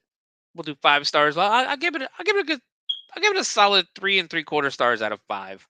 I think they could have done a little better with the costumes, but um for what it was, um it's enjoyable. It is actually very enjoyable. So that was Parties Over. Um, for our next one, we're going to stay on Trauma Now. Um, we're going to stay on Trauma Now. We're going to move along to Night of the Witch. This is probably the longest one that we have. Uh, it is a total of 14 minutes and 51 seconds. Um, It was written or it was directed by Jesse James Hennessy. Um, it was written by Jesse James Hennessy. be prepared because we are going to hear that name again. I do have another one of his. The cast features Michaela Bordner, John Reddy, and Shannon Stroop Maddie as Maddie Martha the Witch. So let's get started with Night of the Witch. By the way, this did come out on the 27th of October in 2019. But the movie opens up on a very cool boarded up dollhouse with red lights in the windows. We then immediately cut to a bar and I put a bunch of folks in masquerade style masks. There really wasn't that many. There wasn't. I don't know where I got that from. But they had those masquerade style masks, like those Mardi Gras masks and that. They're dancing around, and there's a guy with some devil horns on, and he's flirting with a chick from across the bar. Um, when someone in a hag mask appears behind him, the girl yells to warn him that somebody's behind him, but it's too late as the hag basically stabs him and pulls out the fakest looking heart I've ever seen. Like, it was blatantly plastic. She screams, and there's a reason why it looked plastic, because it was. It appears to be a prank. Um, I'm already going to complain about the sound because as he's laughing about the prank, there is no background noise. There's no music playing. There's no people talking. No screaming. Just the guy laughing about the prank. Um, his friend pulls the mask off to make fun of the others. The girls get pissed, and another guy tells him that's not cool. And the guy literally goes, I'm so totally high right now, for no reason whatsoever. Like, there is no reason for him to say that except to go, "Hey guys, I'm the stoner." The guys make fun of the girls some more, saying they had them screaming at the top of their lungs. So of course, Hag's woman tells him that the Hag's woman comes over and starts, hanging over him. Or the guy that was in the hag mask. The Hag's woman comes over and tells him that the only woman he better be making scream tonight is her. You get it? She wants to fuck him. Another chick tells Another girl tells them to get a room, and I think I called her Rocker Chick, if I remember. I don't think they ever give these people names either. But Rocker Chick tells them to get a room, and that there's plenty in this old warehouse. And okay, so we aren't even trying to explain the who, the what, or the where in this movie. We're just blurting it out. We're not trying to, like, it's basically going, it might as well be a shitty horror movie coming out going, "Hey, you want to go party in that old abandoned warehouse over there?" The slut, which is, I'm going to call her the slut the entire movie. I'm not going to lie. The entire short, I'm going to call her that because they don't give us her name. But she tells Rocker Chick that she wishes she had a taste of Heather. So I think it's safe to assume Rocker Chick is apparently a lesbian, or at least bisexual. Rocker Chick calls her a whore. Slut calls her trash tits, which I'm I'm gonna have to use trash tits at some point in my life. I am going to call somebody trash tits. Apparently, the first girl, the original girl, the girl who was flirting with the guy with the devil horns, is a new girl. As the guy in the devil horns apologizes to her, calling her new girl. Pothead tells them that the mask is a choice Maddie mask. New girl asks, "Maddie mask? What's a Maddie mask?" And Pothead tells her Maddie Martha, the witch. "Ye the witch, haunter of dreams, seductress of the night, slayer of teats," says the guy who was wearing the mask as he gropes his girlfriend. Slut mocks the new girl because she doesn't know the legends. Like, bitch, I've lived here for 2 weeks. There's a reason you call me the new girl. Lord. Apparently, it's story time, bitches. The guy who was wearing the mask decides he gets to tell the story with lit candles and old liquor bottles, melting wax down the side, which looks pretty cool, I'm not going to lie. So here's the story of Maddie the Witch. 10 years ago, today, Halloween night, a group of teens were horrifically murdered by the evil witch of the woods, Maddie Martha.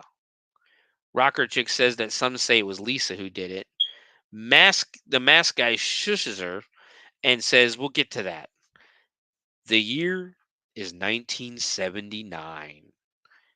And it basically, the 1979 flashes across the screen, a time when music was rad and boobs were bitchin'. And I think back to the 1970s.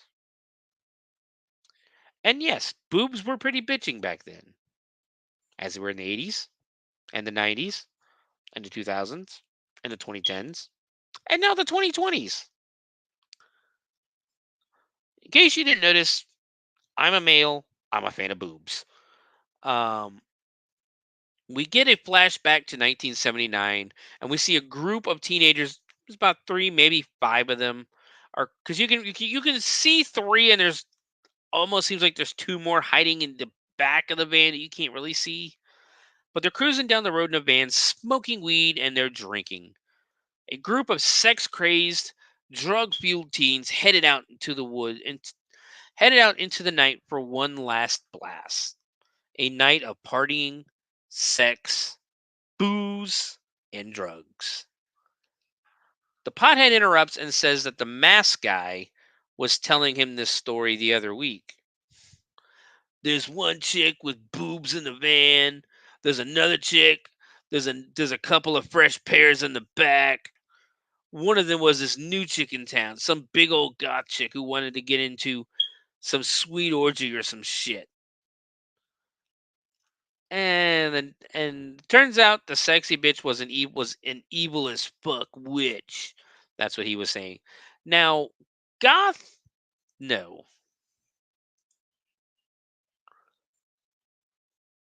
They do. They really, really do.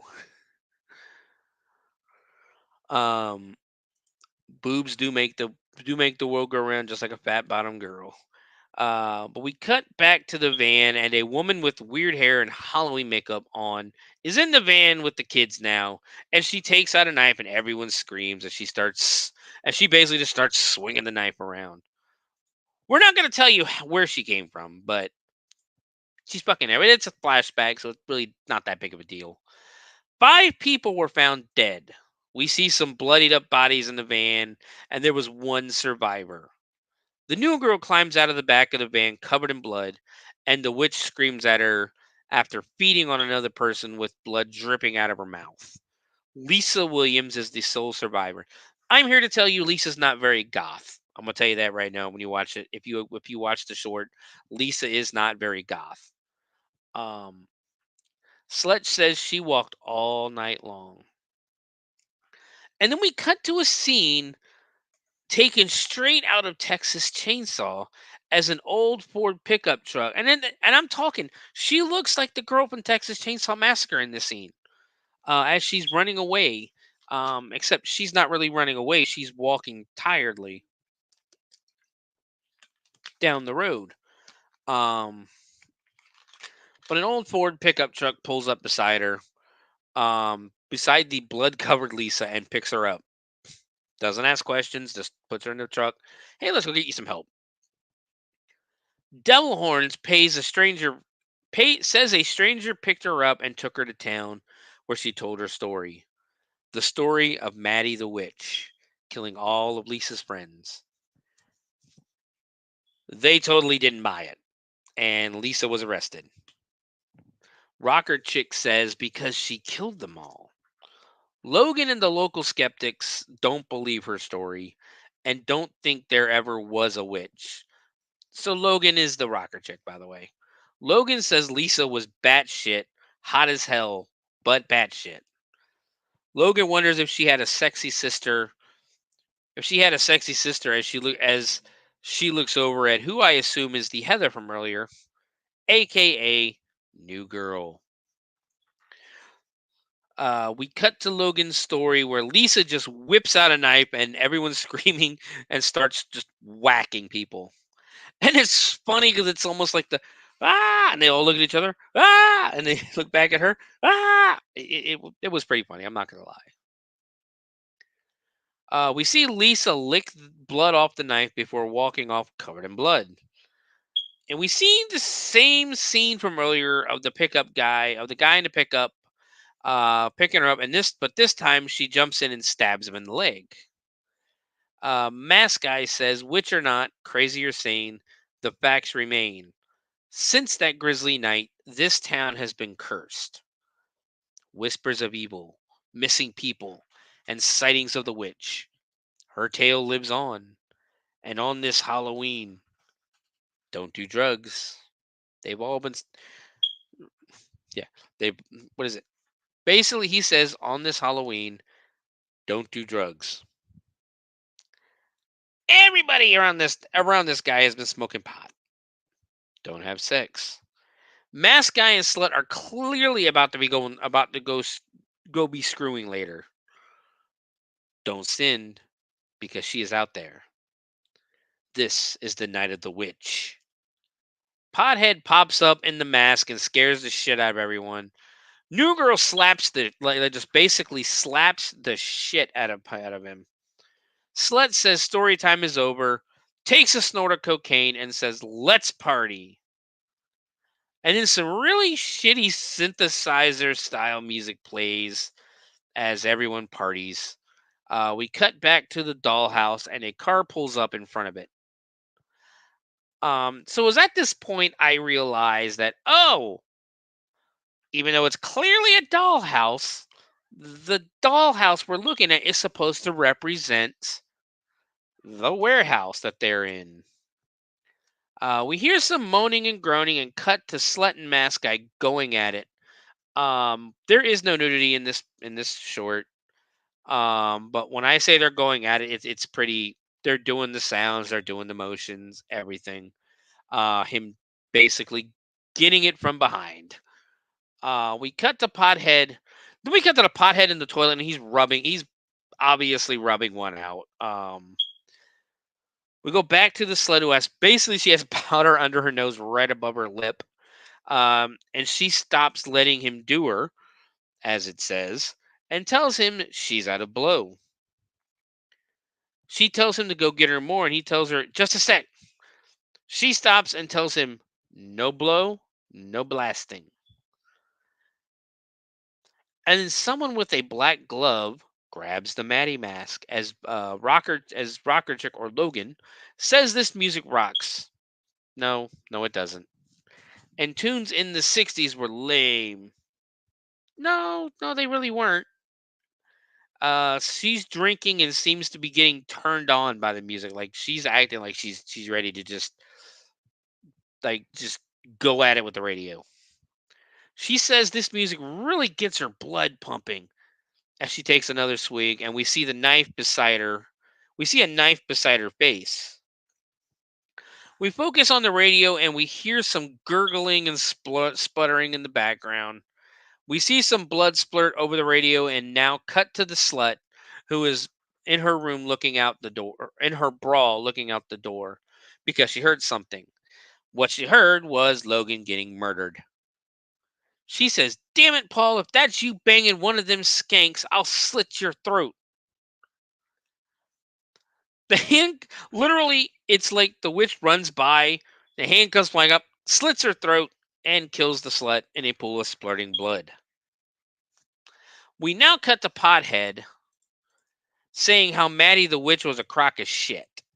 He sees the witch and she stabs he's taking a swig of beer and he sees the witch and she stabs the can of beer through the bottom as he was drinking it. And looking at it, even looking at the knife and everything, I really don't think that would have killed him. I don't think it would have been long enough. But Pothead's dead now. We cut to the New Girl and Devil Horns. They're making out hard. They're obviously about to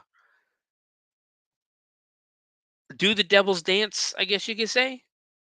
The witch pops up behind him, behind Devil Horns, and New Girl says she didn't agree to a threesome. We hear the witch stab Paul, Paul as blood comes out of his mouth, and he says, Neither did I. New Girl screams, and the witch throws the knife at New Girl and hits her right in the stomach. We go back to Paul, who is still standing, and he says, oh yeah, this is real, not faking. Paul's dead, and as does the New Girl, who has blood dripping from her mouth. We cut to the dollhouse again, and we see a hand reach up and grab some duct tape. Yeah, it was weird. Next, we see Slut has duct taped her neck together because if you can't duck it, fuck it. She chugs a beer and just says tasty. She cracks her neck, says the party is dead, and let's bail, bitch. The witch's hand reaches out and grabs her by the throat, and she thinks it's Paul and tells the witch that he was supposed to get her that blow. The witch shakes her head no and finishes the job snapping Slut's neck. But in all honesty, it's just to turn her head to show her that all of her dead friends. And we see Paul with another chick bent over in front of him. And the slut goes, "Damn it, Paul, I knew you were banging another skank. You're about to die, and that's the problem." The mask comes off, and we see the real Maddie the witch. Maddie tells the slut that, yeah, that's right, I'm real. Slut just says, yeah, really ugly. And apparently, she's Pee Wee Herman. Because that was a, I know you are, but what am I? level joke. Maddie tells her that she will let her live if she tells them that on Hallows Eve, do not lay with another. All right, what did I just do? Hit the wrong button somewhere. Do not lay with another. Do not divulge in wine or the devil's herb. Do not sin, because I am out there in the darkness, waiting. This is my night. This is the night of the witch, bitch. We hear somebody from behind say, "Yo, witch." And we cut over to see Lisa and the guy in the pickup truck from earlier, holding a huge fucking gun. They shoot the witch, and a green goo goes all over Slut's face. The witch turns, and Lisa shoots her again. Slut tries to escape. Oh no, what did I miss? Slut's where is she? Tries to escape, and pickup driver pulls her to safety, asking if she's all right. Slut says she's been to worse parties. Lisa introduces herself, and the truck driver says his name is Jim Bob. They hunt witches. Lisa asks if Slut wants to finish her, and Slut grabs the gun and goes, "Hell yes." I'm sorry, she didn't grab the gun. Jim Bob hands Slut a chainsaw, and Maddie tries to bargain for her life, telling Slut she can make her one of them. Slut stands over Maddie and says, "This is my night, bitch." She starts to chainsaw the hell out of Maddie. Jim Bob just laughs as green goo goes everywhere, and Lisa seems a bit turned on by all of this. Roll credits. No, wait. We cut to Slut finishing the job, and she asks if Jim Bob and Lisa have any blow. Lisa says, "Oh yeah, sure," and holds something on her finger. Slut snorts it, and Lisa does as well. As we get a few more credits, and we come back, and Jim Bob asks Slut if Slut wants to come with them and hunt witches. Needless to say, the Slut is perfectly okay with doing this. Now we roll credits. That is Night of the Witch, directed by Jesse James Hennessy. As I said, it is about 15 minutes long, right about 14:51. Came out in 2019. I'll give it a solid 4 out of 5. It started off really slow, really bad. I didn't like the whole, "Hi, I'm the slut. Hi, I'm the final girl. Hi, I'm the one who smokes weed. Hi, I'm the bitch." I didn't like all that. I wish they could have did it with a little more subtlety. But overall, though, decent movie. We're gonna move on to yet another movie from Trauma. From Trauma now, we are going to watch a Halloween Carol, which is only about 8 minutes long. Um, there's no credits here. Hold on, let me see. Here we go.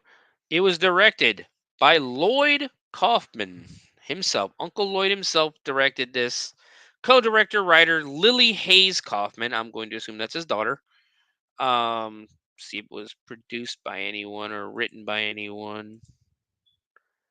I don't see any writing. It does star Lloyd Kaufman as Lloyd Kaufman. Now we are going to watch. We're going to now go into a Halloween Carol. We open with the iconic Trauma Team opening. It's one of my favorites. We then open up on Traumaville, All Hallows Eve. We see Lloyd Kaufman sitting alone in his bedchamber, drinking some booze and watching his own movies on VHS on a portable VHS player in what looks like his office, but I think it's more along the line of his bedroom chamber. A large Toxic Avenger poster hangs above his bed. He puts Toxie in the machine as the doorbell rings. Lloyd gets up cussing about Jehovah's Witnesses, but instead it's trick-or-treaters. They are, of course, not children, and Lloyd calls them out on it. Sorry, I had to wet my whistle.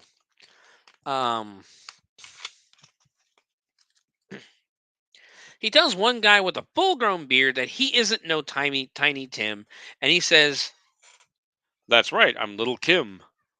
Then a large Asian man in the back says that he's Kim Jong-un. Little Kim says that due to Article 4A of the New York State Child Labor Laws of 2008, Trauma can't afford to have any real children working in this video.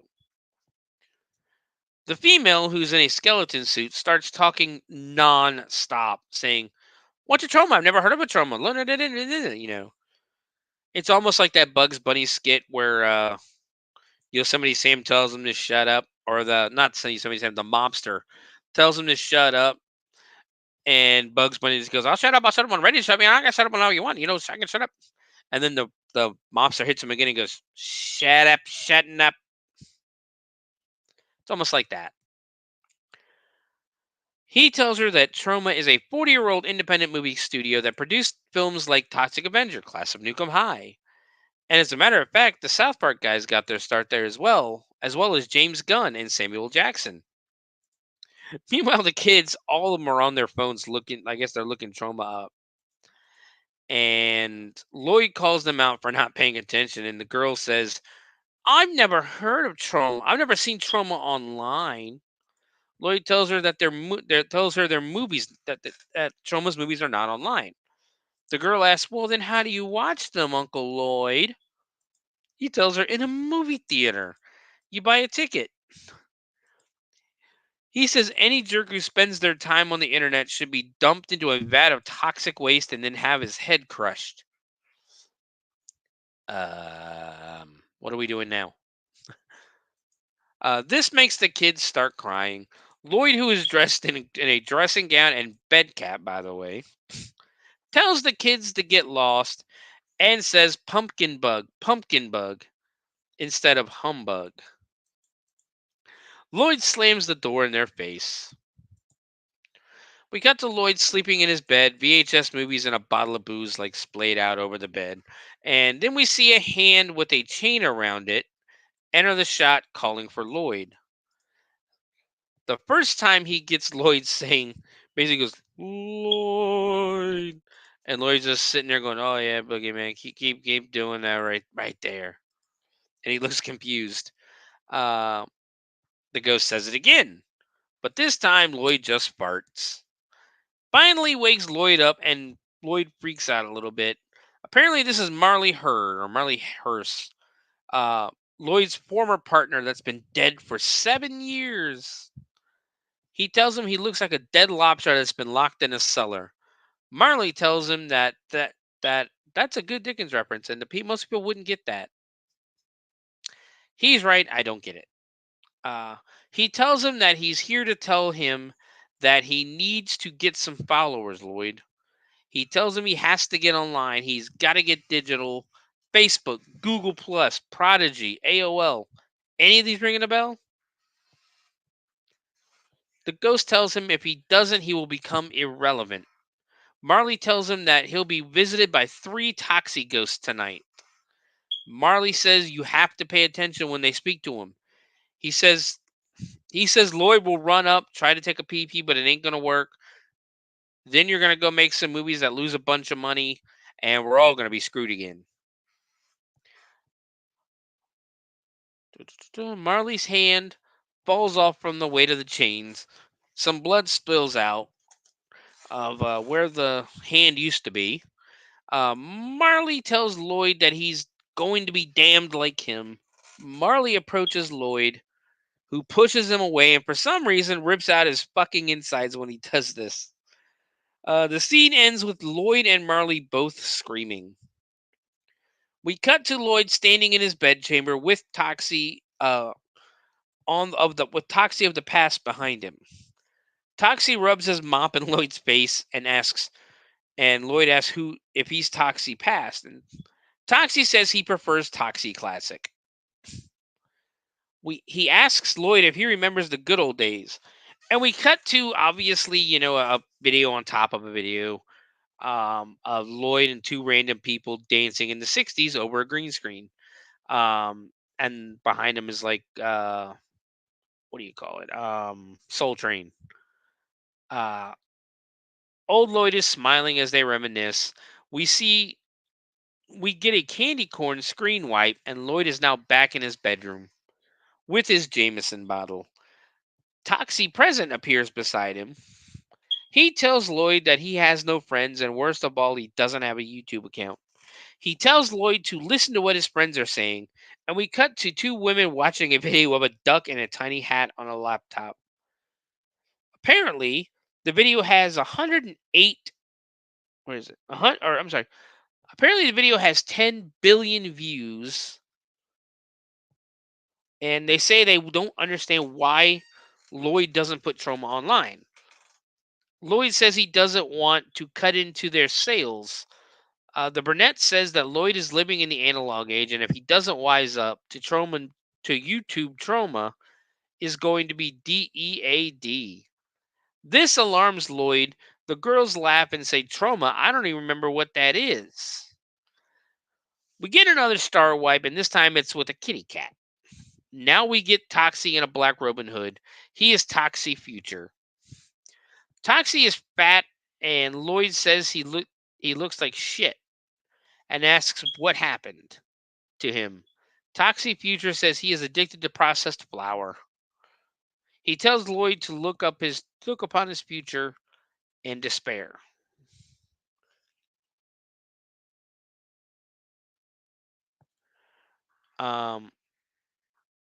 We get Lloyd freaking out a bit as a bunch of people have green foam coming out of their mouths. Lloyd asks if this is because Trauma isn't online.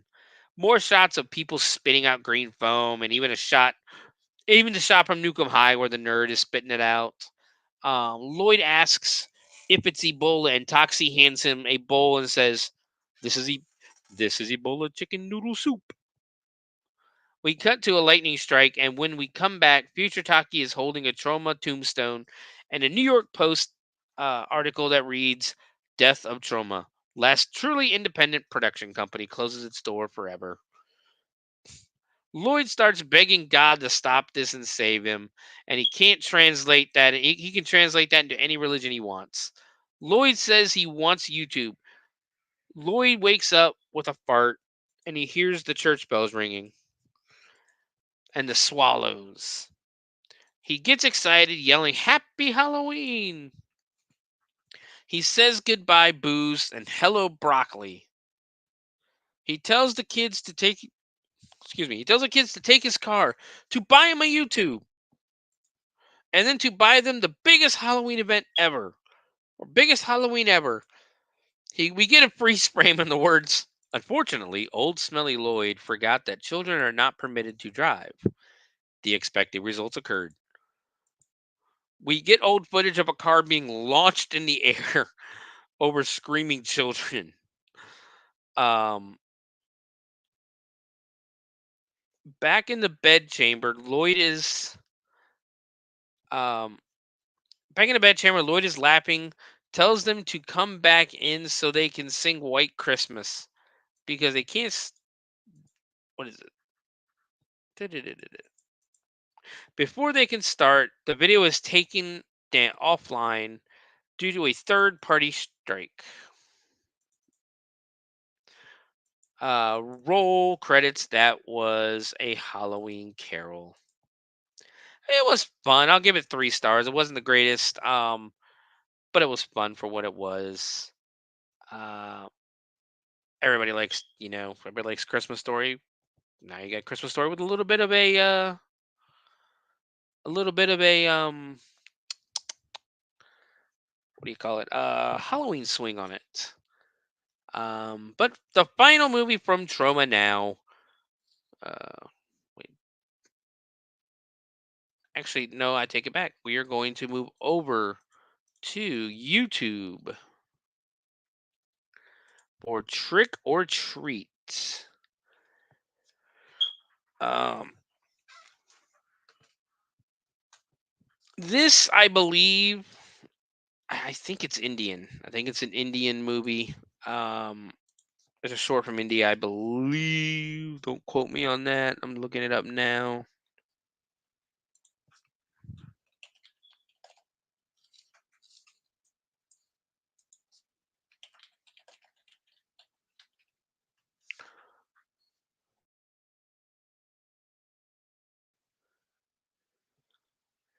Um, Sorry, guys. I again should have done this before.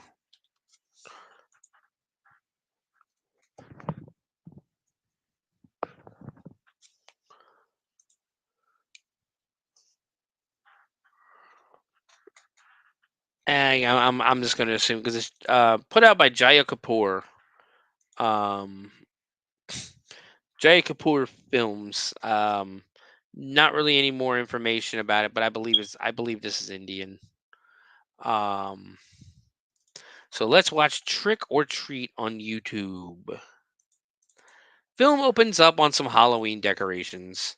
On the wall of the house, basically taped to the door of the house is a sign that says, "No tricks, no treats, just leave."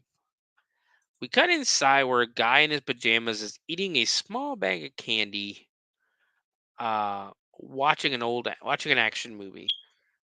We go outside where someone was ringing his doorbell, wearing a leather glove. He gets up, walks to the door, opens the door, and to someone dressed as a woman, and she is ringing a bell and holding out a Stetson hat.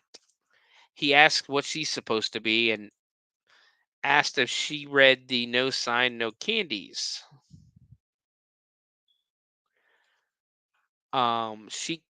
She keeps ringing the bell, and he tells her to go away, but she's being persistent.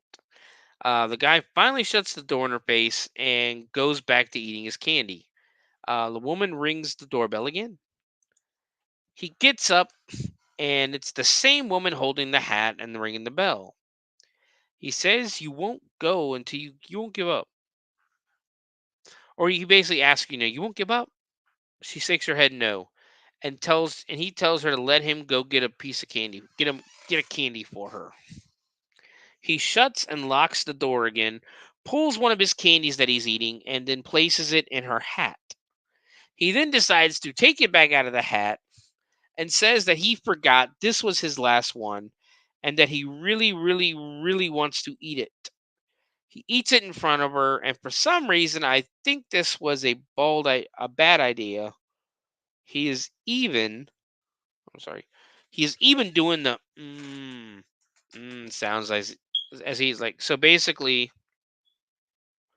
he just starts eating the candy and just going, oh yeah, this is so good. Oh man, if you had one. He tells her that he's out of candies now. She puts the hat on, and I think this is going to go badly. He turns on his movie again and opens yet another candy. The doorbell rings again. He gets up, goes, opens it. It's the same person with the bell. He apologizes and tells her to let him get a real candy for her. He gets in, he stares at it for a minute. He unwraps it and again looks at it again. He puts the candy in his mouth and then puts it back in the wrapper. This is probably going to just piss that person off even more. He smiles as he contemplates what he's doing.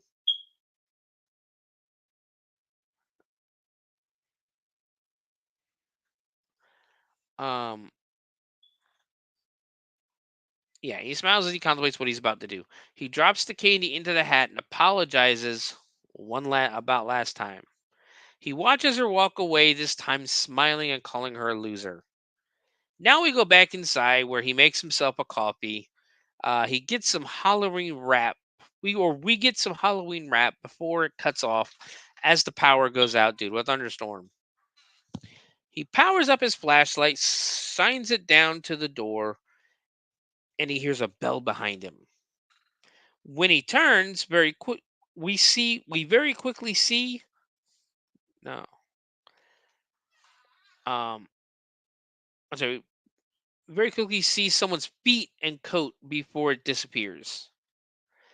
He shines it back into the room and nothing. We now get a POV footage of him walking downstairs. We hear the bell again and POV footage of him turning around. A lot of this is like first person, and it looks great. He starts to breathe heavily as the bell is coming from the bathroom. He opens the door and it's empty again. No bell. We hear the bell again, and this time there's a curtain beside the door. He walks over to it, slowly grabs it back, and pulls it back to see nothing. There's some silence, and we hear the bell yet again. He opens the door and looks around the room, all still while in POV form, and nothing. We hear more bells as he checks the doors to make sure they are still locked. He walks over to where he was sitting, and we see a knife plunged into one of his candies. The person from earlier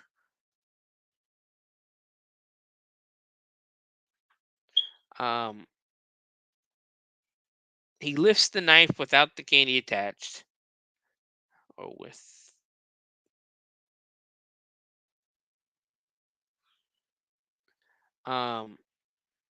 he lifts the knife with the candy attached. It's the candy from earlier. It's the one he basically put in his mouth and put in the little girl's bag. He drops the flashlight, and all we hear is the bell ringing. Then someone's ringing the doorbell again, and the woman answers and hands the kids some candy.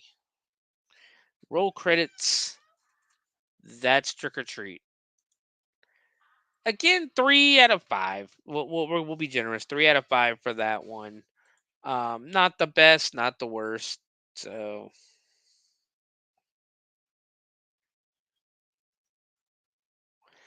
Um, so yeah, I'll give it 3 out of 5 stars. Moving on. Back to Trauma for our last movie from Trauma Films. Once again directed by Jesse James Hennessy. We have a movie called Jack Shit. Now, this movie is literally only a minute and 40 seconds long. It stars Tanya Ballman, Karina Bush, and Cassandra Carpenter. Again, Jesse James Hennessy is your director. So Jack Shit. We open on a woman whose throat has been slit, and she's struggling as she's dying. We pan out, and there's a whole Halloween decorated room with a guy in a pumpkin mask with it lit for eyes, lit up eyes, boombox, lava lamp, and of course he has a knife with a jack o' lantern on the end of it. Some music plays as fog fills the room, and we hear a weather woman yell, "Cult cut!" They are making a movie. She tells Jack and Pam they did an amazing job, and she comments on how great the makeup and special effects were. All of a sudden, a guy in a cheap ass dollar store pumpkin mask walks in, and it's the real Jack. He asks what the hell and if she replaced him. He says, "Not cool, man, and that's going to be my intelligent cart, and that he's going to call his agent." I'm sorry. The makeup woman screams and says, "Oh my God, she's dead! Like, really, totally dead." The pumpkin guy throws his knife at the director as everyone else gets the fuck out of Dodge. He pulls out another knife and walks towards the camera as we fade out. That's jack shit. Very quick movie. Um, Give it 4.5 out of 5, just because it was short and was fun. We got a couple more to go, and then we'll be done. I know I'm over 2 hours. But the next one is a local director, Henrique Cuoto. We have done one of his movies on here before, The Babysitter Massacre. But now we're going to do his YouTube short, Scary Clown. Again, written, directed by Henrique Cuoto. Um,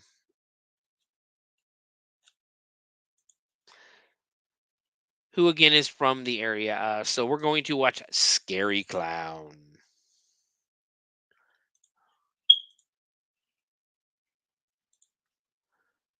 Thank you. I enjoyed doing this show. I had fun watching the shorts. I'm not really the biggest fan of shorts, but I did have a lot of fun on this one. But Henry Quoto, Scary Clown. He is from the area. He is actually from Dayton, Ohio. I've delivered to his house doing DoorDash. I've delivered to his house before, um, and it is actually the house in the movie. So we open up on a house in Ohio just because I know where this house is. Uh, Decorated up for Halloween. It's Halloween night and the kids are trick or treating. The woman in the house tells the kids not to forget to eat it all at once and screw what their parents say. Now, as a Gen Xer and a parent, I'm slapping the shit out of this woman. As a kid, this is the best woman ever. As she shuts the door, this clown animatronic in the front yard looks to his left. My issue with this, you put the decorations out. If I walked outside and I saw a clown animatronic sitting by my door, my first thought is, wait a minute, that's not mine. But alas, um, it was not me. She sits down on the couch, takes out her fake fangs. Her phone vibrates, and it's her man, and he does the whole, the "Do you like scary movies?" Thing, and even she calls him out.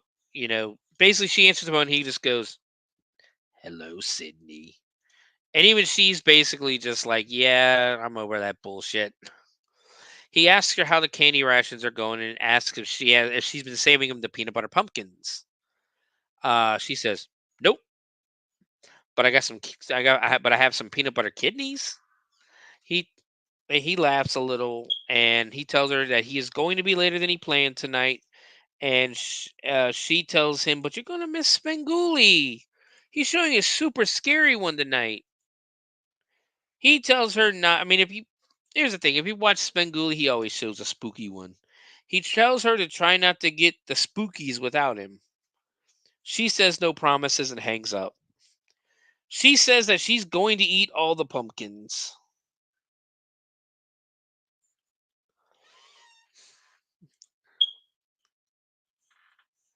Yes. Yeah, you always ask questions. You notice, but it's a horror movie, so you gotta remember they're not supposed to be the brightest. Um, the doorbell rings and she says, "Well, guess they aren't done for the night." She opens the door and I am shitting you not. There is a kid and a Sam from, I don't know if you remember the movie Trick or Treat, the pumpkin kid, standing at the door staring at her. She says, "Here you go." And she's looking nervous for some reason. The kid's hand snatches a handful, scares her a little bit. And then, for no reason at all, this person takes off the head of the costume. It's obviously a grown up, but still, and just says thanks and runs away. Could have said thanks with your head on, but okay. The woman inside shuts the door and says they are closed for business. We cut to her wiping in the bathroom, wiping all the makeup off, and in the background we see the clown out basically outside the window. We cut to the living room where our heroine is now sleeping with a ton of all of still lit candles on the table in front of her because that's very safe. Um, she wakes up and her man still isn't home. She looks around the house and then at a door and then just starts listening to it. It's the back door and the light was on outside. She turns the light on or off outside or something. She turns the light on and off, turns around, and for some reason, Jason Voorhees is in her kitchen and he swings a machete at her.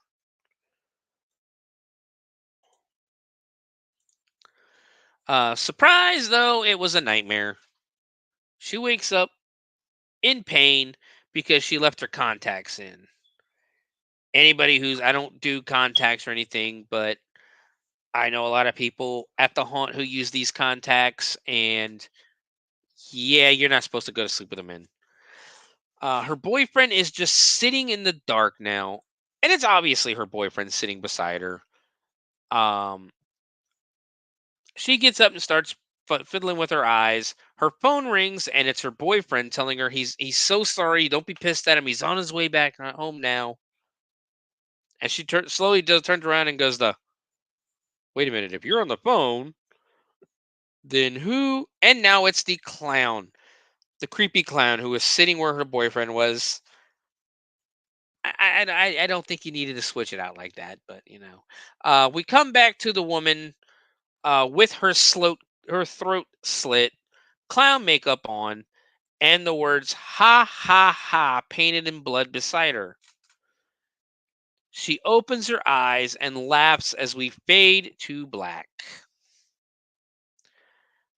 And we'll do 3.5 out of 5 on that one. It was okay. It was fun to watch. Again, local filmmaker.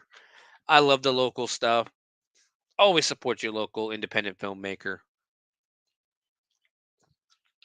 I have a few of Henrik's movies, so that's always great. Let me see, Henrik Quoto, and that's about all the information they give. Um, not who is in it or anything like that. So we're gonna move on. We have what 1, 2, 3 more to go, and then we'll call it a night, I think. The next one, this is going to end up being a newer one because it is literally called Mickey Mouse Halloween. You can find it on the ACM official YouTube channel. Um, Writer and director is Alex Magana, and writer Jed Bryan. Minnie is Mattia Britton. SWAT officer is Grace Rico. Mickey Mouse Kaylee Cho, and the whistle is Jed Bryan. There is a sequel to this, but it's not a Halloween movie, so we're not going to watch it. But let us go for Mickey Mouse Halloween.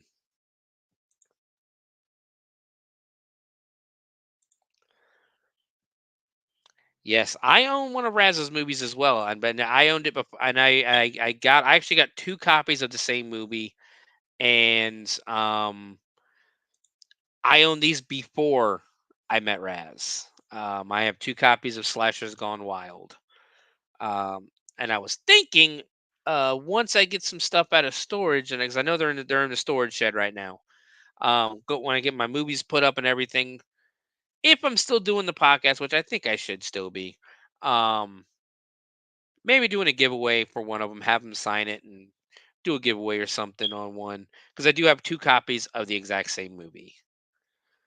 But let's go ahead and get started with Mickey Mouse Halloween. Film opens to a woman in a SWAT team dress sitting and she's just watching. She's actually watching the original House on Haunted Hill with Vincent Price.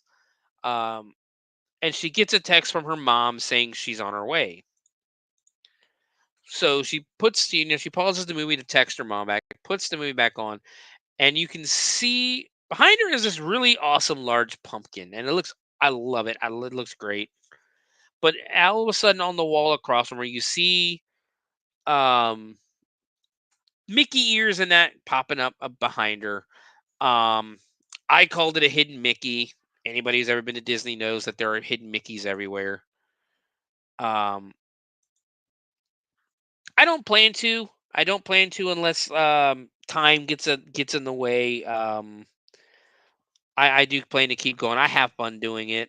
Uh, so I do not plan to stop. Um, but on the wall, basically, like I said, she sees a hidden Mickey pop up. If you've been to Disney, there's Mickeys all over the place. There's Mickey Mouse ears and logos hidden everywhere, like in on walls, in bricks, in the brick patterns on the castle, in lawn stuff and that. They're everywhere. So I called it a hidden Mickey just to be funny. Um, but she sees it rise on the wall in front of her, so she knew somebody was behind her. And it's her friend dressed as Mickey Mouse or Minnie Mouse.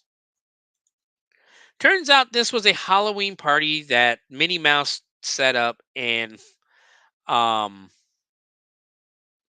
decided, apparently nobody came. Nobody showed up. Her friends set it up, spent all afternoon decorating. Nobody came to her party.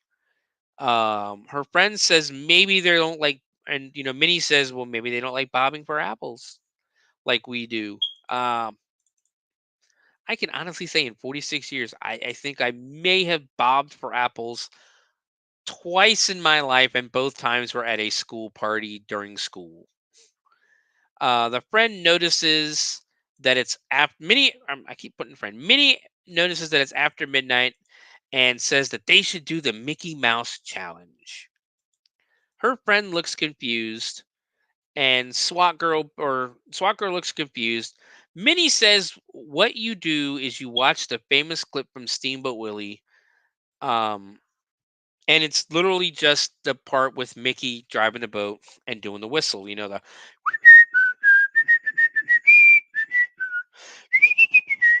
that.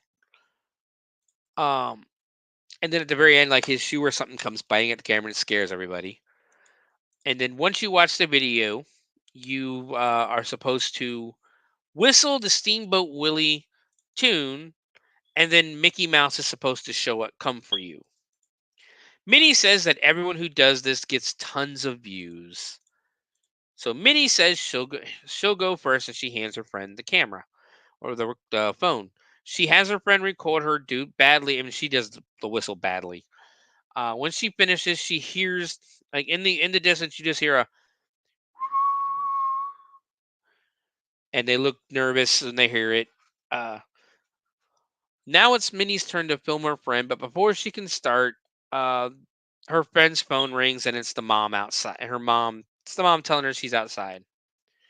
SWAT girl leaves Minnie by her lonesome, says goodbye, and then on the TV, all of a sudden, instead of House on Haunted Hill, um, Steamboat Willie pops up.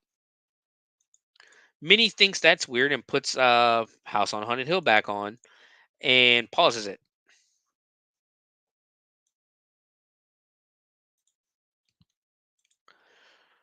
We see Mickey Mouse start to rise behind her.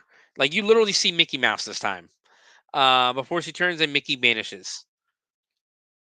She walks over to the bucket where they were supposed to bob for apples and she basically says she can't let this go to waste.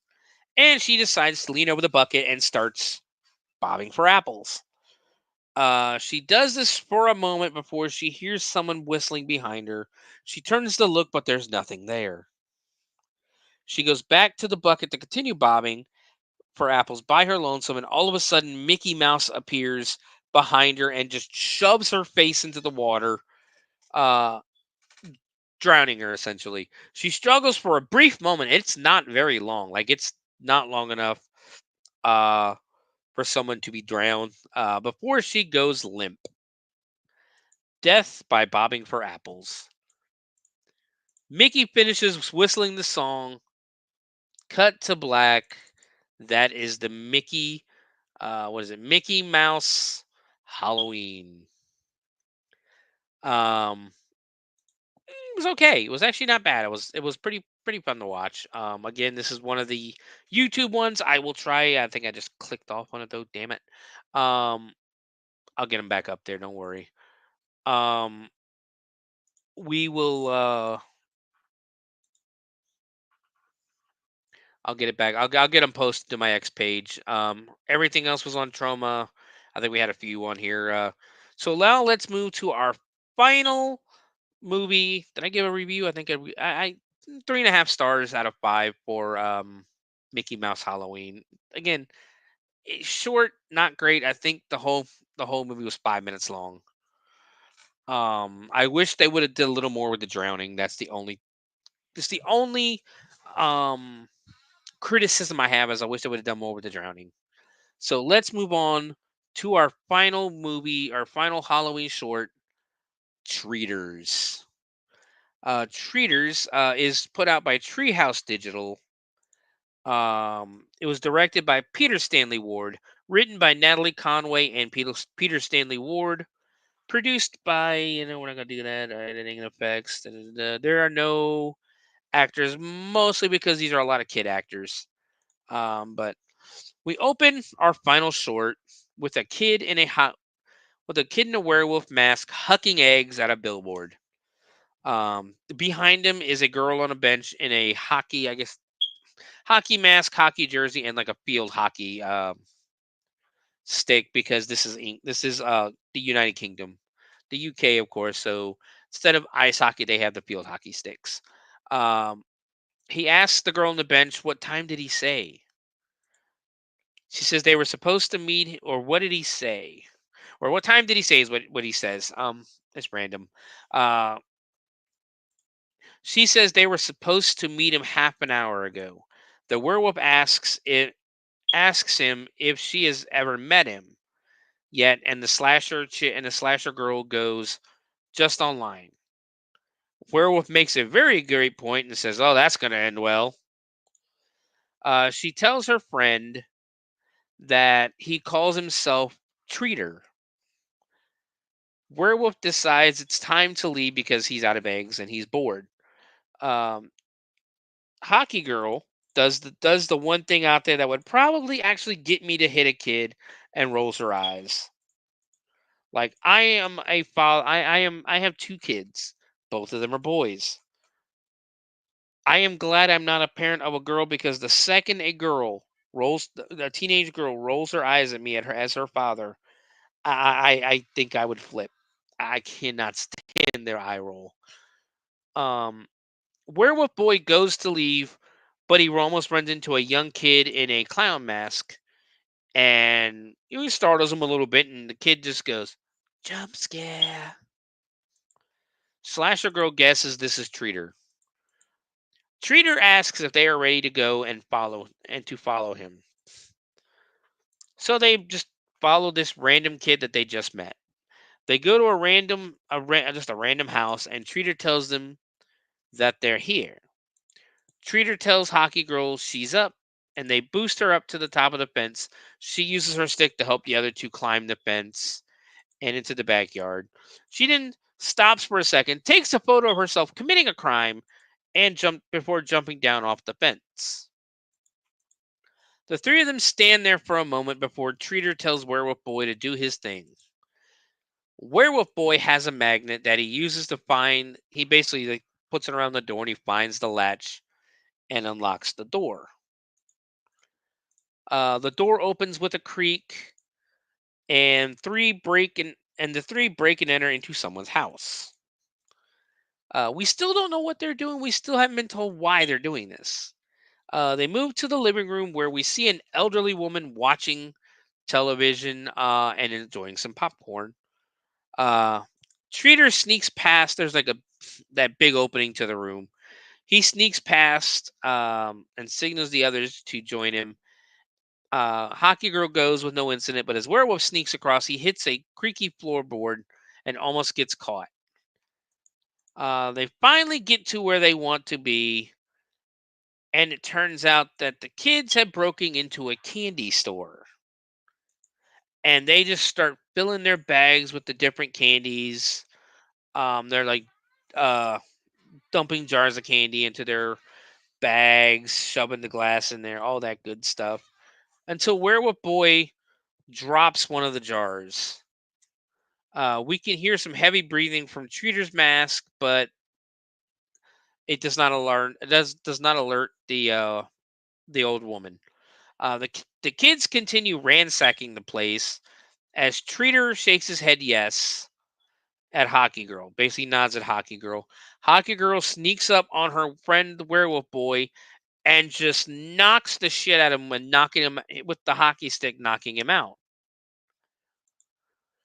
This is already starting to feel like the opening of the introduction of Joker into Dark Knight, where each person was supposed to kill another person. So she knocks him out, and um, now the two kids start to make their way. Basically, Hockey Girl and Trita start to make their way back to the old woman who is now sleeping. Um, Treater gets across, no issues, but when Hockey Girl sneaks across, the woman wakes up and is awake and looking right at her. Hockey Girl run as the woman gets up to chase her from the chair. Treater drops some marble-like candy on the floor by the door as the kids bust out. They just break out through the back door. We now see the old woman has a fucking shotgun. This woman is ready to murder children over the candy. She basically goes running. She slips on the candy, falls down, and the gun shoots straight up. And she's basically sitting there trying to catch her breath. Probably got the wind knocked out of her. Hockey Girl helps treat her to the top of the fence, and then he goes to lift her up. But when she's eye level with him, he just looks at her and goes, "Double cross," and drops her ass to the ground. The screen goes black and then just pops right back up. When we come back, Treater is trying to sneak away when all of a sudden the old woman grabs him from behind and tells him that every year you kids try this and it's not going to happen this year. He's struggling to get away, but she tells him to take the mask off and grabs a hold of it and starts yanking. He's screaming as she's yanking it off, and it's obvious that it's either that the mask is stuck to him. Treater begs her not to, and when she finally gets it off, blood drips out of the mask, and Treater has this disfigured, almost like Sam-like face, and just looks at the woman and yells, "Happy Halloween!" Fade to black, roll credits. That is our final Halloween horror movie short for this year, Treaters. I'll give that a good 4 stars. It was actually pretty fun to watch. It was straight to the point. I wish, again, I think they need to explain a little more at the beginning, but then again, it is a short, so they want to try to get it done. Treaters is really about 8 minutes long, if that. Um, but that's going to bring us to the end of the show. Very fun episode. I really enjoyed doing these Halloween horror movie shorts again with the YouTube ones. We got Treaters, Scary Clown, Treaters, Scary Clown, Mickey Mouse, and hold on, I'm trying to figure out which the other one was. Was it the one? No, that's the Night of the Witch.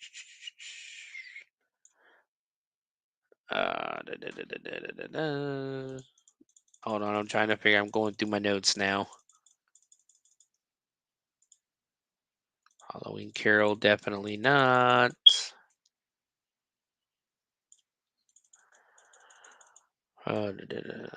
Sorry for the dead air, guys. I'm trying to figure it out. Trick or treat. We'll get these back up here shortly. I want to put them up on my. I'll put them on my Facebook page, my personal page, the group, the Bloody Binge group, and then the X page itself. Um, I appreciate it. I do. I really do. Um, and we'll. So if you're interested in watching these, feel free to go to YouTube. What I did also, if you don't want me to wait for me to put these up on my page, what I did was I went to YouTube and just typed in Halloween horror movie shorts, and a bunch of them popped up. So definitely give them all a watch. Give them all a look. Again, support your independent filmmakers. Support your local haunted house. I don't know how many more are open. I know in Ohio, a good portion of them are going to be open this weekend. Um, Again, if you're near the Dayton, Ohio area, Hell's Dungeon will be open on Thursday, Friday, and Saturday this week. Thursday is regular show. Friday, um, Chaos Night or break. I guess it's Chaos Weekend is what they're calling it. But it's backwards night where you start. When you walk through the haunt, you start at the end at the finale, and then you walk through and you end at the opening. And then on Saturday night, I'm calling it Blackout Night Round 2 because we did have a Blackout Night one night in the season earlier in the season, not by choice. We had the power at the haunt was cut because of the quote unquote hurricane that came through. It was actually just the remnants of a hurricane, but um, we made it through that. We did a dark night. We're gonna do another one this week. This time we have flashlights and that. But guys, you can find me everywhere at the Bloody Binge Movie Podcast on Facebook, on X, and on YouTube. You can also find me on Twitch. I haven't done Twitch. I haven't opened Twitch in a while. I haven't played any games in a while on Twitch. I want to try to get at least one Halloween game or one Halloween stream up by the end of the week, but I don't think it's going to happen. Um, Maybe playing some GTA and going to find some going to do some ghost hunting on GTA or something. But um, at Sewer Dweller 78, you can email me always at bloodybinge@gmail.com. Email me your movie suggestions. Christmas is coming around the corner. I do love me some Christmas horror. Um, it is. Late is okay. Can be okay sometimes, but I want to try to get it before Halloween. We'll see what happens. Again, next week, I'm hoping by next week I can get back to my regular schedule of doing these podcasts. 4 o'clock on Fridays, maybe midnight. I had fun doing a couple of midnight shows that I did, so we might do some midnight shows. Who knows? Um, but like I said, you can email me movie suggestions at bloodybinge@gmail.com. Hit me up on Twitter. Just because I want to try to get some more followers on there. All the followers I'm getting anymore are bots, whether it be OnlyFan bots or just random, like, people following me that are obviously don't have any intention of listening to the show or anything. Um, and of course, this Wednesday, I got to talk and make sure Raz is going to join me, but I believe Raz and Matt are going to join me this Wednesday for the debut of our new wrestling podcast. I got to rename it. I was going to call it the Back Body Drop Podcast, like Vince McMahon, but unfortunately, there is already a Back Body Drop Podcast. So we're gonna have to rename it. I'll try to think of something by then. But we are going to debut it this Wednesday at, I believe, 9 o'clock. Again, I got to talk to Raz and Matt, see if they're going to join me. If not, it'll just be me because I've already done the work. And I want to get this show out there. But we are doing Halloween Havoc 91. We're going to do a deep dive, kind of like I do my shows here, just a little little less in depth because these are 3-hour shows that we're going to be talking about. So it's going to be a little less in depth. Not going to talk about news, but we'll talk about like the history of what's going on at the time. Like this Wednesday, we'll talk about where's Ric Flair? Why is Ric Flair not on a WCW pay per view? We'll discuss it, and we'll discuss some other things going on, like Jim Herd, Ole Anderson.